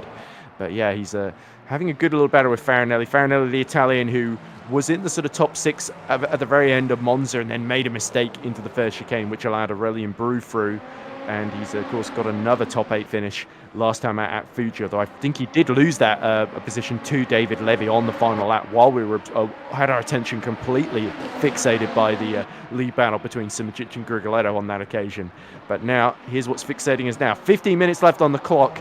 De Bueno leading by a comfortable margin, still 13 seconds, so he's lost about a second the last 20 minutes or so to Michihara, but that shows the pace that all 3 of these drivers have been keeping. So even De Bueno maybe is starting to think about saving fuel and running a bit longer, and he can kind of afford to with the gap that he's built up over the first part of this race, as the gap dips below 12 seconds now. So 12 seconds pretty much exactly is the gap between Bueno and Hoyer at the front of the Hypercar field. At the front of GT3, it's now 5 seconds, just over 5 seconds, between Prendergast and Wunsch is the driver we're currently watching on the screen now, who's just lapped a BMW, potentially Zach Crawford. And up through the S's he goes, less than 15 minutes left in the race. I tell you what, if the Hypercars can go this far into the race, do you think there's a genuine chance that the leading GT3s could go to the end on 0 stops? I say that, although I've just seen that Luca Thingard's in the pits, so maybe just the leaders? We'll have to wait and see. It would surprise me if the GT3s are saving that much. Hypercars maybe. GT3s, I think it's very, very unlikely that they'll be able to do it based on the past Le Mans Ultimate hour-long races we've had in this championship, and the way of these various different tracks. It's pretty rare that the GT3s can do the full hour. They're pretty much locked to the 40 minutes, whereas the Hypercars, with the regenerative braking and energy saving, they can potentially go the full hour. We did see it at Interlagos particularly, but that was a much shorter lap, of course. So we did see both Simoncic and Davin Rotchek and quite a lot of the rest of the top 5, top 6 in the Hypercar field were able to save fuel and to get to the end without having to make a splash in the pit stop. But all the GT3s had to pit on that occasion. So I suspect it will be, maybe in a couple of minutes' time, we're going to see a flood of GT3s in. But some of these Hypercars, I think particularly Hoyer, Levy and Simoncic have all converged on the same strategy. And that's why we've not seen David Levy been quite able to pass Michi Hoyer yet. But it is still nip and tuck between the two. Simoncic, I think he's definitely just settling in at the moment and trying to run as long as possible. You say that, but I've raced GT3s before, admittedly on a different sim, where we've been able to go well over an hour, an hour and 10 minutes sometimes, without making a stop for fuel. So I assumed that the GT3s would be a little bit more marginal, but it's definitely different. It's different in Le Mans Ultimate, the way that the GT3s have been had their balance of performance set up essentially. So the GT3s, they've sort of got a very, very strict fuel tank size that they can't really. You can maybe stretch out a lap or two, but other than that, you're sort of stuck to that 40 minutes. You can maybe stretch it to 45 if you're very, very careful, but I think in the GT3s you just lose too much time in the process. Whereas in the hypercars, like I said, because of the regenerative braking, because of you can lift and coast the fuel save essentially into some of the braking zones, like we saw Simoncic doing earlier, it is a bit more of a viable strategy. So you can stretch it out to the full hour if you're very, very careful with your fuel management. But of course, there will be some drivers like De Bono feeling a bit of the pain now that all that sprinting away in the early stint, because he's now trying to save fuel to get to the end. Whereas potentially the likes of Hoyer, Levy and Simoncic, they might find themselves a bit of a surplus maybe at this phase, and then they might start to push one. Now we're getting towards the final 10 minutes. So even De Bruyne might not be feeling too comfortable out front. He certainly still can't risk a pit stop, because 10 seconds, that's nothing when you think about how long a pit stop takes here. Virtual Motorsport Series has has messaged something quite that I would agree with, that I would like in the YouTube chat. They say, I think a video is needed soon on VE, Virtual Energy. I would agree with that. It's a little bit confusing that if it went to 0, nothing would physically happen to the car. Obviously, you would get a penalty. Give us explosions. Yes, exactly. I think if the car exploded if you got to 0%, I think the drivers would be extra cautious with their battery, let's just say that. I do appreciate the explanations by people in the YouTube chat who seem to understand this thing about the sensors on the drive shaft measuring the torque produced by the engine. Yeah, I'm not going to give you that technical explanation. That's very, very good, and I would say, thank you, Dalibor Bogojevic, for that. Yeah, this is Aurelian Brew, Caitlin, who pitted very early on, and he's caught right back up to the back of Jules Neal. So Brew, if he's been saving throughout this stint, could be looking in a good position all of a sudden. And Jules Neal and Farinelli may have to pit before too long. They're right in front of him. 10 minutes to go. Yeah, just quickly, the drive shaft comment was from Charlie Monk Racing, so thank you, Charlie, for that little bit of information. 10 minutes to go now in the race. Buono leads by 10 seconds over Hoyer. That should be safe, but there's still that question over whether or not they will need to make that pit stop. Prendergast leads by 5 seconds in the GT3 field, and there's a little look from Aurelian Brew, forced Neal to go defensive. Neal nearly ran into the back of the other Cadillac of Farinelli as a result of that one. Sometimes you do kind of think a little bit too much about the car that you're racing with directly, and you forget that there's a car ahead of you that is also a physical object in space. And you've seen that a couple of times where drivers have gone into turn 1 side by side, and one of them, and a big twitch from Brute. You saw him getting a little bit crossed up, and he had to widen the corner in order to gather the car back up again, to get the grip under control. And so he lost out a good half a second, maybe a second. Is Levy and Simoncic passing some GT3 traffic, getting that done nice and smoothly. We're into the final 9 minutes of the race now, Ed. Yeah, Simoncic seems to have upped his pace a little bit, and maybe the same with Hoyer. I think maybe Levy, with his attempts to pass Hoyer earlier, wasn't starting to save fuel early enough, and now might be feeling the pain of that. Look, only 7% virtual energy as well, whereas Simoncic and Hoyer both got 15% to play with here. So this could get really, really tasty here. Simoncic needs to limit the damage in the overall championship. It finishes like this. As it goes to go round the outside of Marcus Crawford there. That was a very, very split-second decision, and Simoncic has to go offline as well. So now we're seeing Prendergast from the GT3 lead, and that's a splash and dash. He had to do that. And I thought I saw Rodriguez coming in. I did. So Rodriguez is into the pits as well. It looks as if the GT3s are going to have to make pit stops late on in this race. So Seb Wunsch now leads the race, and Mitchell is in the pits. So that's 3 of the GT3 cars in at least. We've already seen some of them come in. Julian Guerin pits in the Hypercar field. I think it's highly likely that all of the Hypercars will have to stop before the end of this one as well. I'm not so sure, Caitlin. I'm not. Well, we'll have to wait and sure see. About that. But I mean, that GT3 championship I told you about that I was racing in on RFX2, the Hypercars, they could run 45, 50 minutes. It was very unlikely to get them to the full hour. But then again, that was older prototypes that didn't have the same kind of hybrid system, and they weren't quite so modern. So I'm certainly not an expert in that, and I guess we just have to wait and see what will end up happening. I am more interested though in Simoncic going off the road to pass that GT3 car. I said this at Fuji, but it's not an excuse to say, but I was passing a slower car. It doesn't matter. Yeah, it does. You've still got to pass the GT3 cars with all four wheels within the white lines, because them's the rules. Well, try telling that to him afterwards, but we'll see how he reacts, Caitlin. But yeah, I think Yerne sort of knew that if he stayed behind Marcus Crawford there, he might lose a chance at attacking David Levy at this critical phase. He's not got a lot of time left in this one to mount a move if he's going to do it there. And you can see Levy struggling to really keep with Hoyer at this phase then. We also see, I think, Brew has caught back up to Farinelli and Neil. There we go. So Neil has got back up to 5th. And is that Farinelli going trying to hold on around the outside of Aureli and Brew there. So Brew, having made that mistake at the S, is now trying to go up the inside, goes well over the curb there at turn 15. That's going to compromise his exit there too. So Farinelli holds that sick by the skin of his teeth. Seb Vunch now pits from the junior lead. So that's going to hand it back to Prendergast almost certainly. Yeah, I think Prendergast is well and truly close enough to get this lead back, and he will do on this lap. And into the pits in the background, that would have been Cripps there. So another one of the GT3 leaders into the pit lane, as we're now less than 6 minutes away from the end. These are very much splash and dashes at this point in time. They'll be putting a minimal amount of fuel in just to get them across the line, and they'll be coughing on fumes as they cross it, as that's the best way to do it. That's the way that you run with the lightest car for the longest period of time.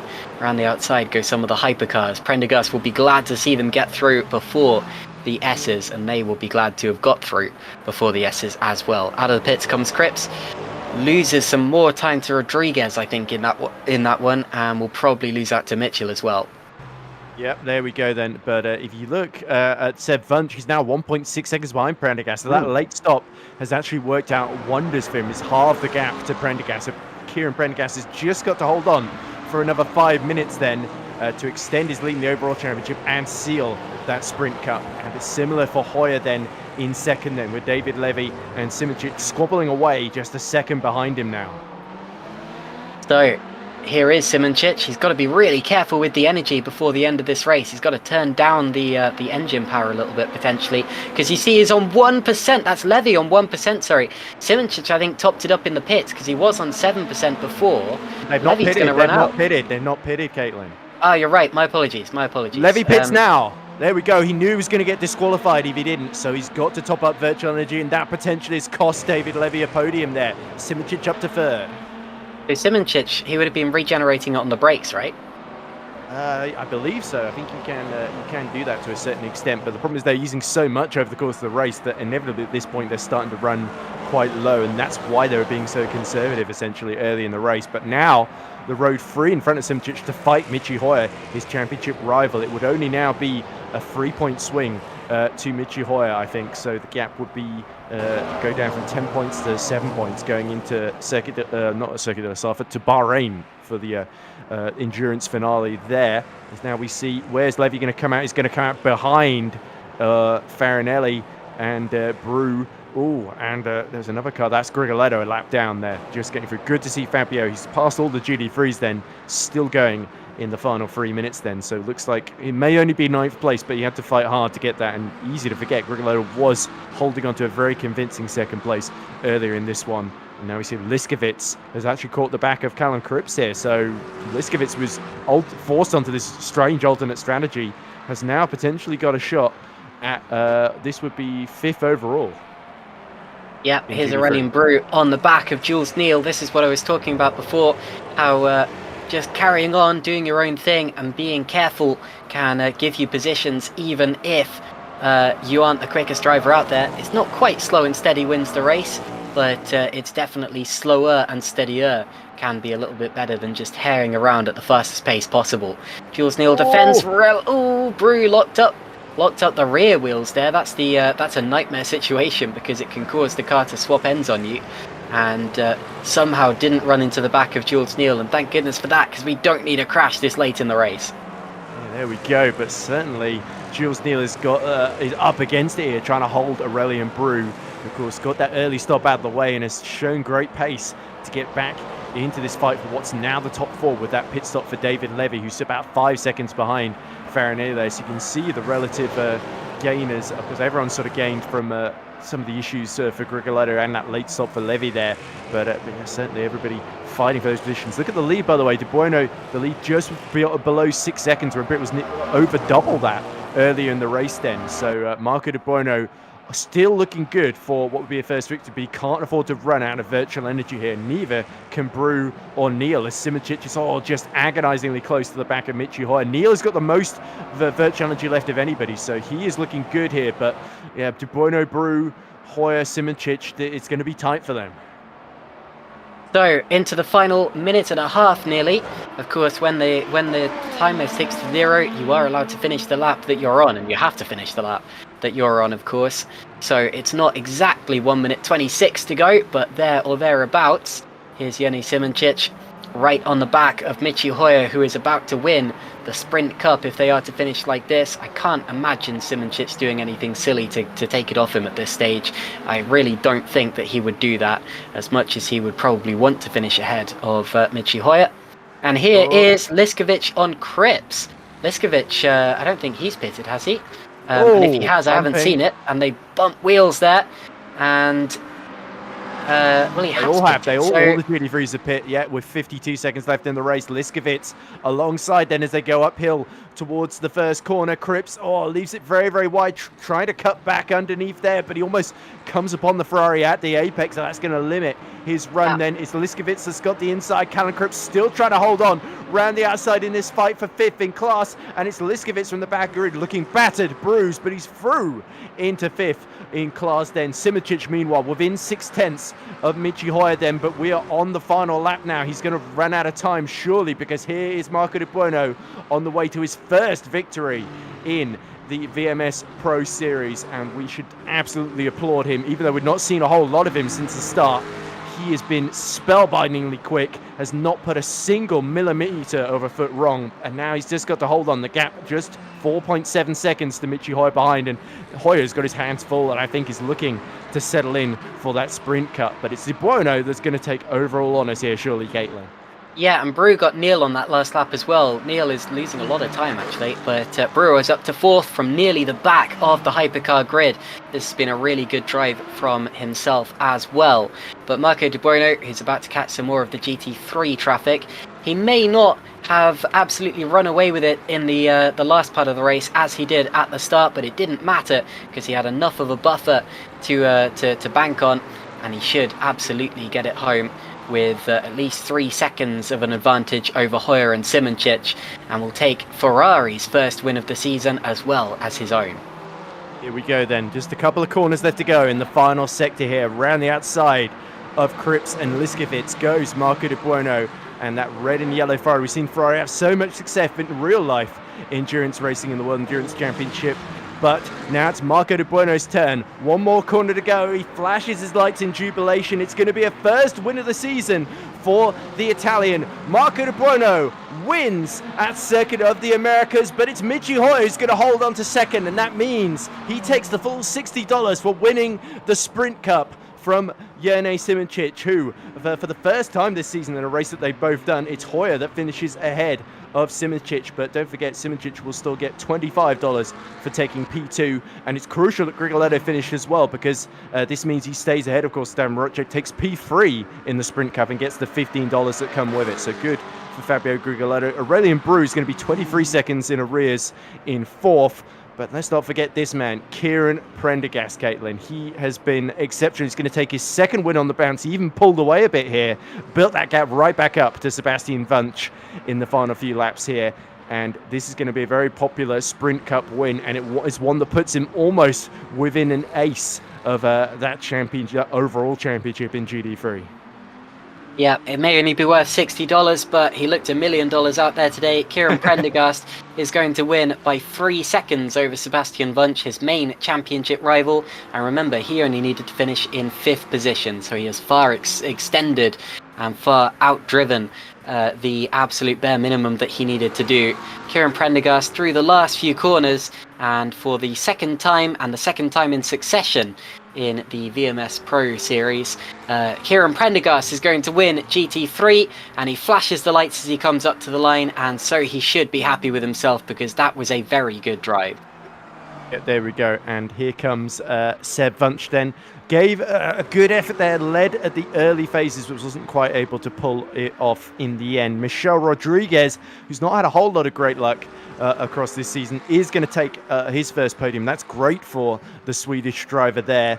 And third it is for him after triumphing in that battle with Regan Mitchell and Callum Cripps as well. Here comes Mitchell. This is still going to be his best result of the season as well, in fourth. And let's not forget Liskovitz coming from the very back of the grid all the way up to fifth. So lots of great stories up and down the order then. But I think, is it going to be, I think Crawford has finished, but is just on his slowing down lap to the pits. There we go. So it will be Mitchell that's the last man over the line then. So a good race. Prendergast wins, followed by Wunsch and Rodriguez. There you see the GT3 order. It's Regan Mitchell in fourth place, Erwin Liskovic in fifth. Great recovery drive from Liskovic, actually, who was right at the back and a long way back on that first lap. Callum Cripps was sixth, unfortunately had an off when he was fighting for third. He could have done a lot better in this race, but dropped off towards the end. Luca Thingard, Marcus Crawford and Zach Vermack, the three BMWs at the back. And Thingard was asking questions over the BOP that the BMW has, which, to be honest, tells you that it's realistic, because in real life the drivers are always questioning the same thing. But there you go. There are your 9 GT3 runners. Unfortunately, Zach Vermack unable to make it to the flag in the end. He was our only DNF today. Yep. And here are the Hypercar results then. Marco De Buono, a fabulous victory. It was only 3 seconds in the end, but he built up enough of a margin that he could save fuel at the end and take, in the end, a very, very strong victory after 32 laps of racing there. A great sprint race for Marco De Buono and a red letter day for the man in the red and yellow Ferrari. Michi Hoyer, with the runners-up spot, takes the Sprint Cup with Jene Simoncic just behind, missing out by 3/10 in the end. Close battle between the duo. Aurelian Brew recovers up to fourth after that early pit stop and beats Jules Neal in the end, who finishes fifth. Daniele Farinelli was sixth, ultimately just losing out a little bit in the closing stages. David Levy, with that late stop, was about to run out of virtual energy, had to give up third position, which was a huge shame for the Spaniard, but he still gets it home in seventh ahead of Julien Gurin and Fabio Grigoletto, the least lucky of all with that disconnection. What could he have done had that not happened? Who knows how close he might have gotten to De Buono at the end of that one. But nonetheless, he still gets $15 from finishing third in the Sprint Cup, and could still be a big factor in the final round of this championship. So with the results provisionally confirmed then, we've got our 2 Sprint Cup champions waiting to be interviewed, and for the first time this season, let's hear from the man who finished second today, the man who won the Hypercar Sprint Cup, the first champion, it must be said, in VMS Pro Series, Michi Hoyer. So we are now joined by Michi Hoyer, who just finished second, and with that second position, sealed the Sprint Cup and takes home $60. Michi, it may only be $60, but that was a great fight between you, David Levy, and Jene Simoncic today. And how does it feel? First of all, I'm super happy to have carried that over the line. I mean, I may admit that in the grand scheme of things, I absolutely benefited from Yanni missing around. But man, the race was tricky. Like David Lewis on like a one-stop strategy, like pushing all the way, and obviously me and Yanni like saving fuel somehow, holding the position. In hindsight, it got a little bit too hot and it got too close overall for my comfort with David Lewis in that one lap in Sector 1. But yeah, thankfully we kept it on the black stuff and it didn't further intimidate my race. When Jene backed off, saved a bit of fuel, let David Levy through, were you tempted to do the same, or did you think, no way? First of all, I was like, no way, like better have track position, because you know, if David got through, I think he would have just walked away, and then I would have allowed Yanni to be early on into my slipstream. In hindsight, in the meanwhile, though, David was braking deep a lot, and at some point I was like, nah, I should have maybe better let him go and try to save a little bit fuel behind him too. But it's you never know what's going to happen. So after all, I saw that despite Yanni being in the draft of David, thanks to the new LMU HUD, I saw we were like equal on the power, on the virtual energy gauges. So I could quite manage myself to match Yanni there as good as possible while keeping track position. It was like, yeah, it is like an odd term, but it was constant management for the race. So, of course, Sprint Cup out the way, Mitchy, but a final question for me. We still got one more round to go, the endurance round at Bahrain. You've cut the gap to Yene from 10 points to 7 points, I believe. Do you think you can still take it, or is it a little bit of a long shot? Oh, that is, I mean, 2 hours 40, so much stuff can happen, so much insecurities within the race. If I win the race for whatever reason, I take it away. If I come second, I need Yanni to be fourth, and I don't see that happening really. And then I think David will come back from the vacation. I'm not sure how strong the Lamborghini is going to Another car to be. finish in between you and Yene, yeah? Yeah, it could also, yeah, exactly. Could also be sitting in second and me in third. But yeah, we really need to see at the end of the day. I think most important for me was to get that sprint cup over the line now. I'm very, very happy for that. And total championship, well, let's see. We're obviously going to give it everything we have in the 2 hours 40, but if it might not happen, it may not happen. Let's see. Well, I hope you spend it on something worthwhile to help you in the future, as well. Maybe a new wheel, perhaps. I know you love making sure you got the best wheel possible. But anyway, congratulations, Mitchie. You put in some fantastic defensive driving today, and we look forward to seeing you in action for the final race of the first season at Bahrain in a week's time. Thank you so much. Appreciate it, and have a good evening. All right, so as you let Mitchie Hoyer celebrate that Sprint Cup, he's not the only one who's won a Sprint Cup today. Let's talk to our GD3 race winner and Sprint Cup champion, Kieran Prendergast. So, Kieran, congratulations. Your second victory in a row. And with it, you get the Sprint Cup and the $60 that come with it. Obviously, you're on something of a high right now. Obviously, it's almost like buses. You wait so long for that first win, and then two come at once, isn't it? But that start at the beginning, it didn't all go to plan, did it? Something happened on the first corner that dropped you all the way down to fifth, and then the first 20 minutes was a fight to get back into the lead. Yeah, going into the first corner, Seb rightfully so sort of covered the inside, but I saw a bit of a gap, and a hypercar, I think, spun out, the Ferrari hypercar. Julian Guerin in the yellow Ferrari, yeah? Yeah, he spun out in front of me and got a bit of damage.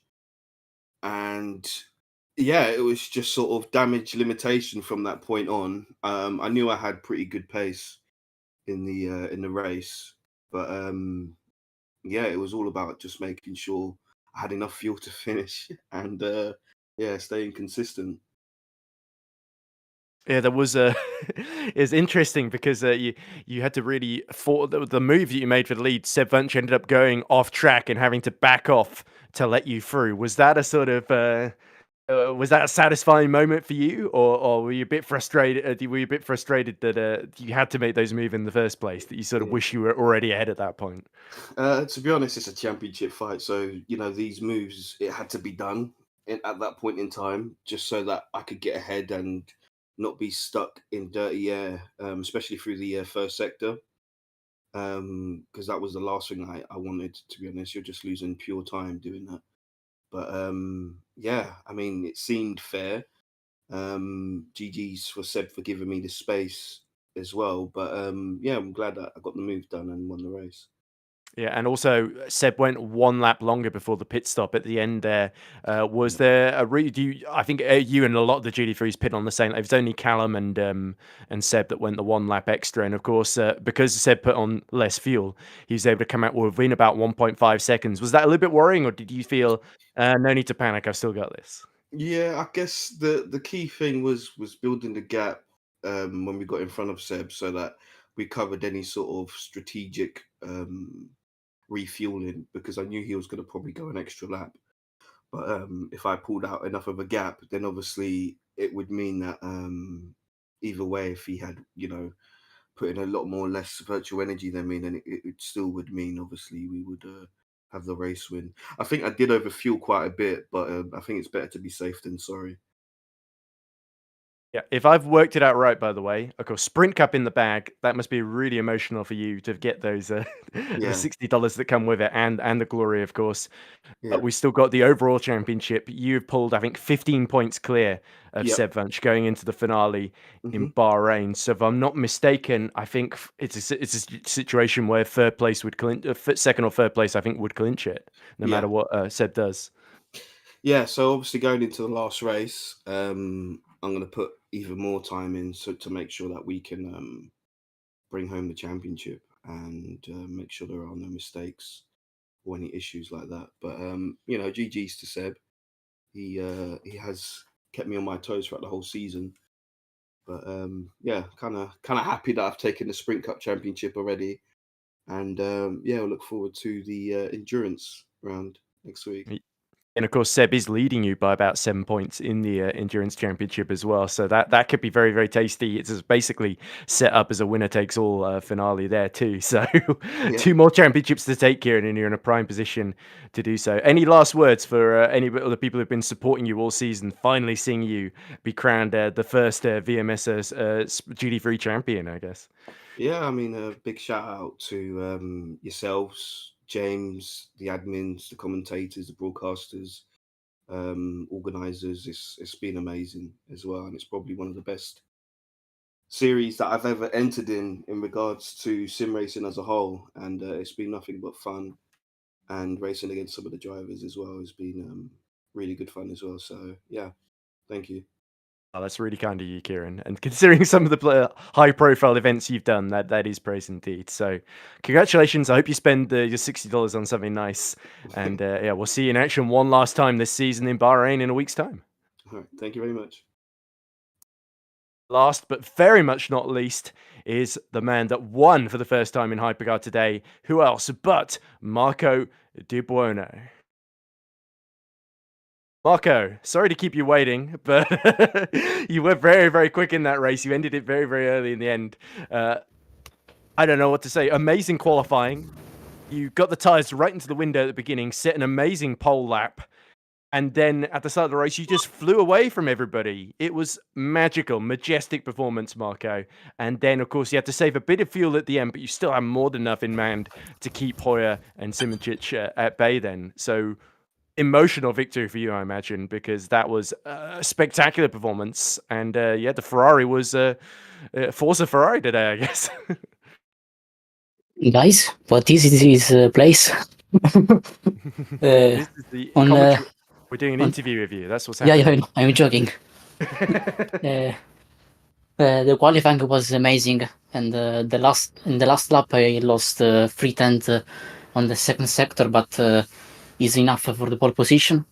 And at start I defend the position on Mioyer, and after 3 laps I did the gap behind, and I started to do lift and coast like Nicholas Nielsen, and I did my race pace, and I win finally.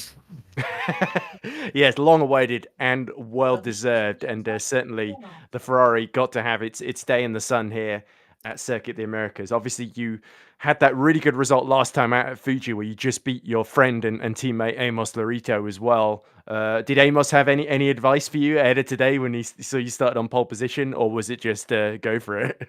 No, today I'm alone. I did the race alone, Ah, okay. completely alone. Any word on Fabio? Because obviously Fabio didn't have as much good luck today. Got disconnected while running in second, but he was about, I think, 10 seconds behind you at the time, so you wouldn't have known exactly what happened. It seems that he got disconnected. Yeah, I don't know what happened, but So I don't know. anyway, that win is obviously it's a little bit too late, I'm afraid, to sort of get in contention for either of the championships. But you're very much in the mix to finish in the top 5 or top 4. And would you say this has been the sort of everything you've learned in the past 6 rounds you put to good use today, or do you think maybe some of the Le Mans Ultimate tire model changes play to your advantage today? Do you think you really got on top of it today?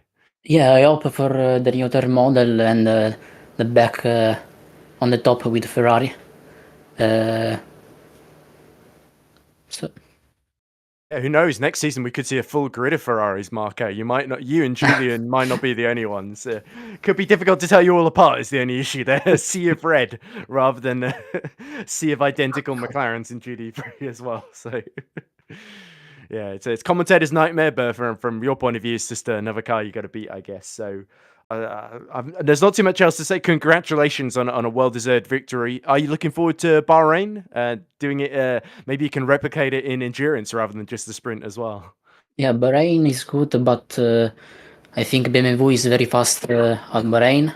But I hope for the finish on the top 5 on the final leaderboard, and this is my objective. Well, certainly, if you put in a performance like today, it's definitely possible. So, congrats, Marco. Well done for etching your name into the VMS Pro Hypercar winners Thank you, trophy. guys. Only the fifth different winner we've had this season, so that shows you how competitive it's been, isn't it? So, thank you very much for talking to us, Marco, and Thank you. enjoy a well-earned victory. So then, as we let Marco De Buono take his big shiny winners trophy home with him, I think it's time to wrap up then, Caitlin. So there was a little bit of a holding pattern in the middle, but a really brilliant start to the race. A new winner in Hypercar, and we got 2 Sprint Cup champions who I think very well deserving, but still we're very well set for Bahrain, with Prendergast just needing a podium to seal the overall championship. And then it's only 7 points between Hora and Simoncic. I really still think it could go either way between those two. Yeah, not the photo finish that we got last time at Fuji, but we can't always so, have that, can we? Of course.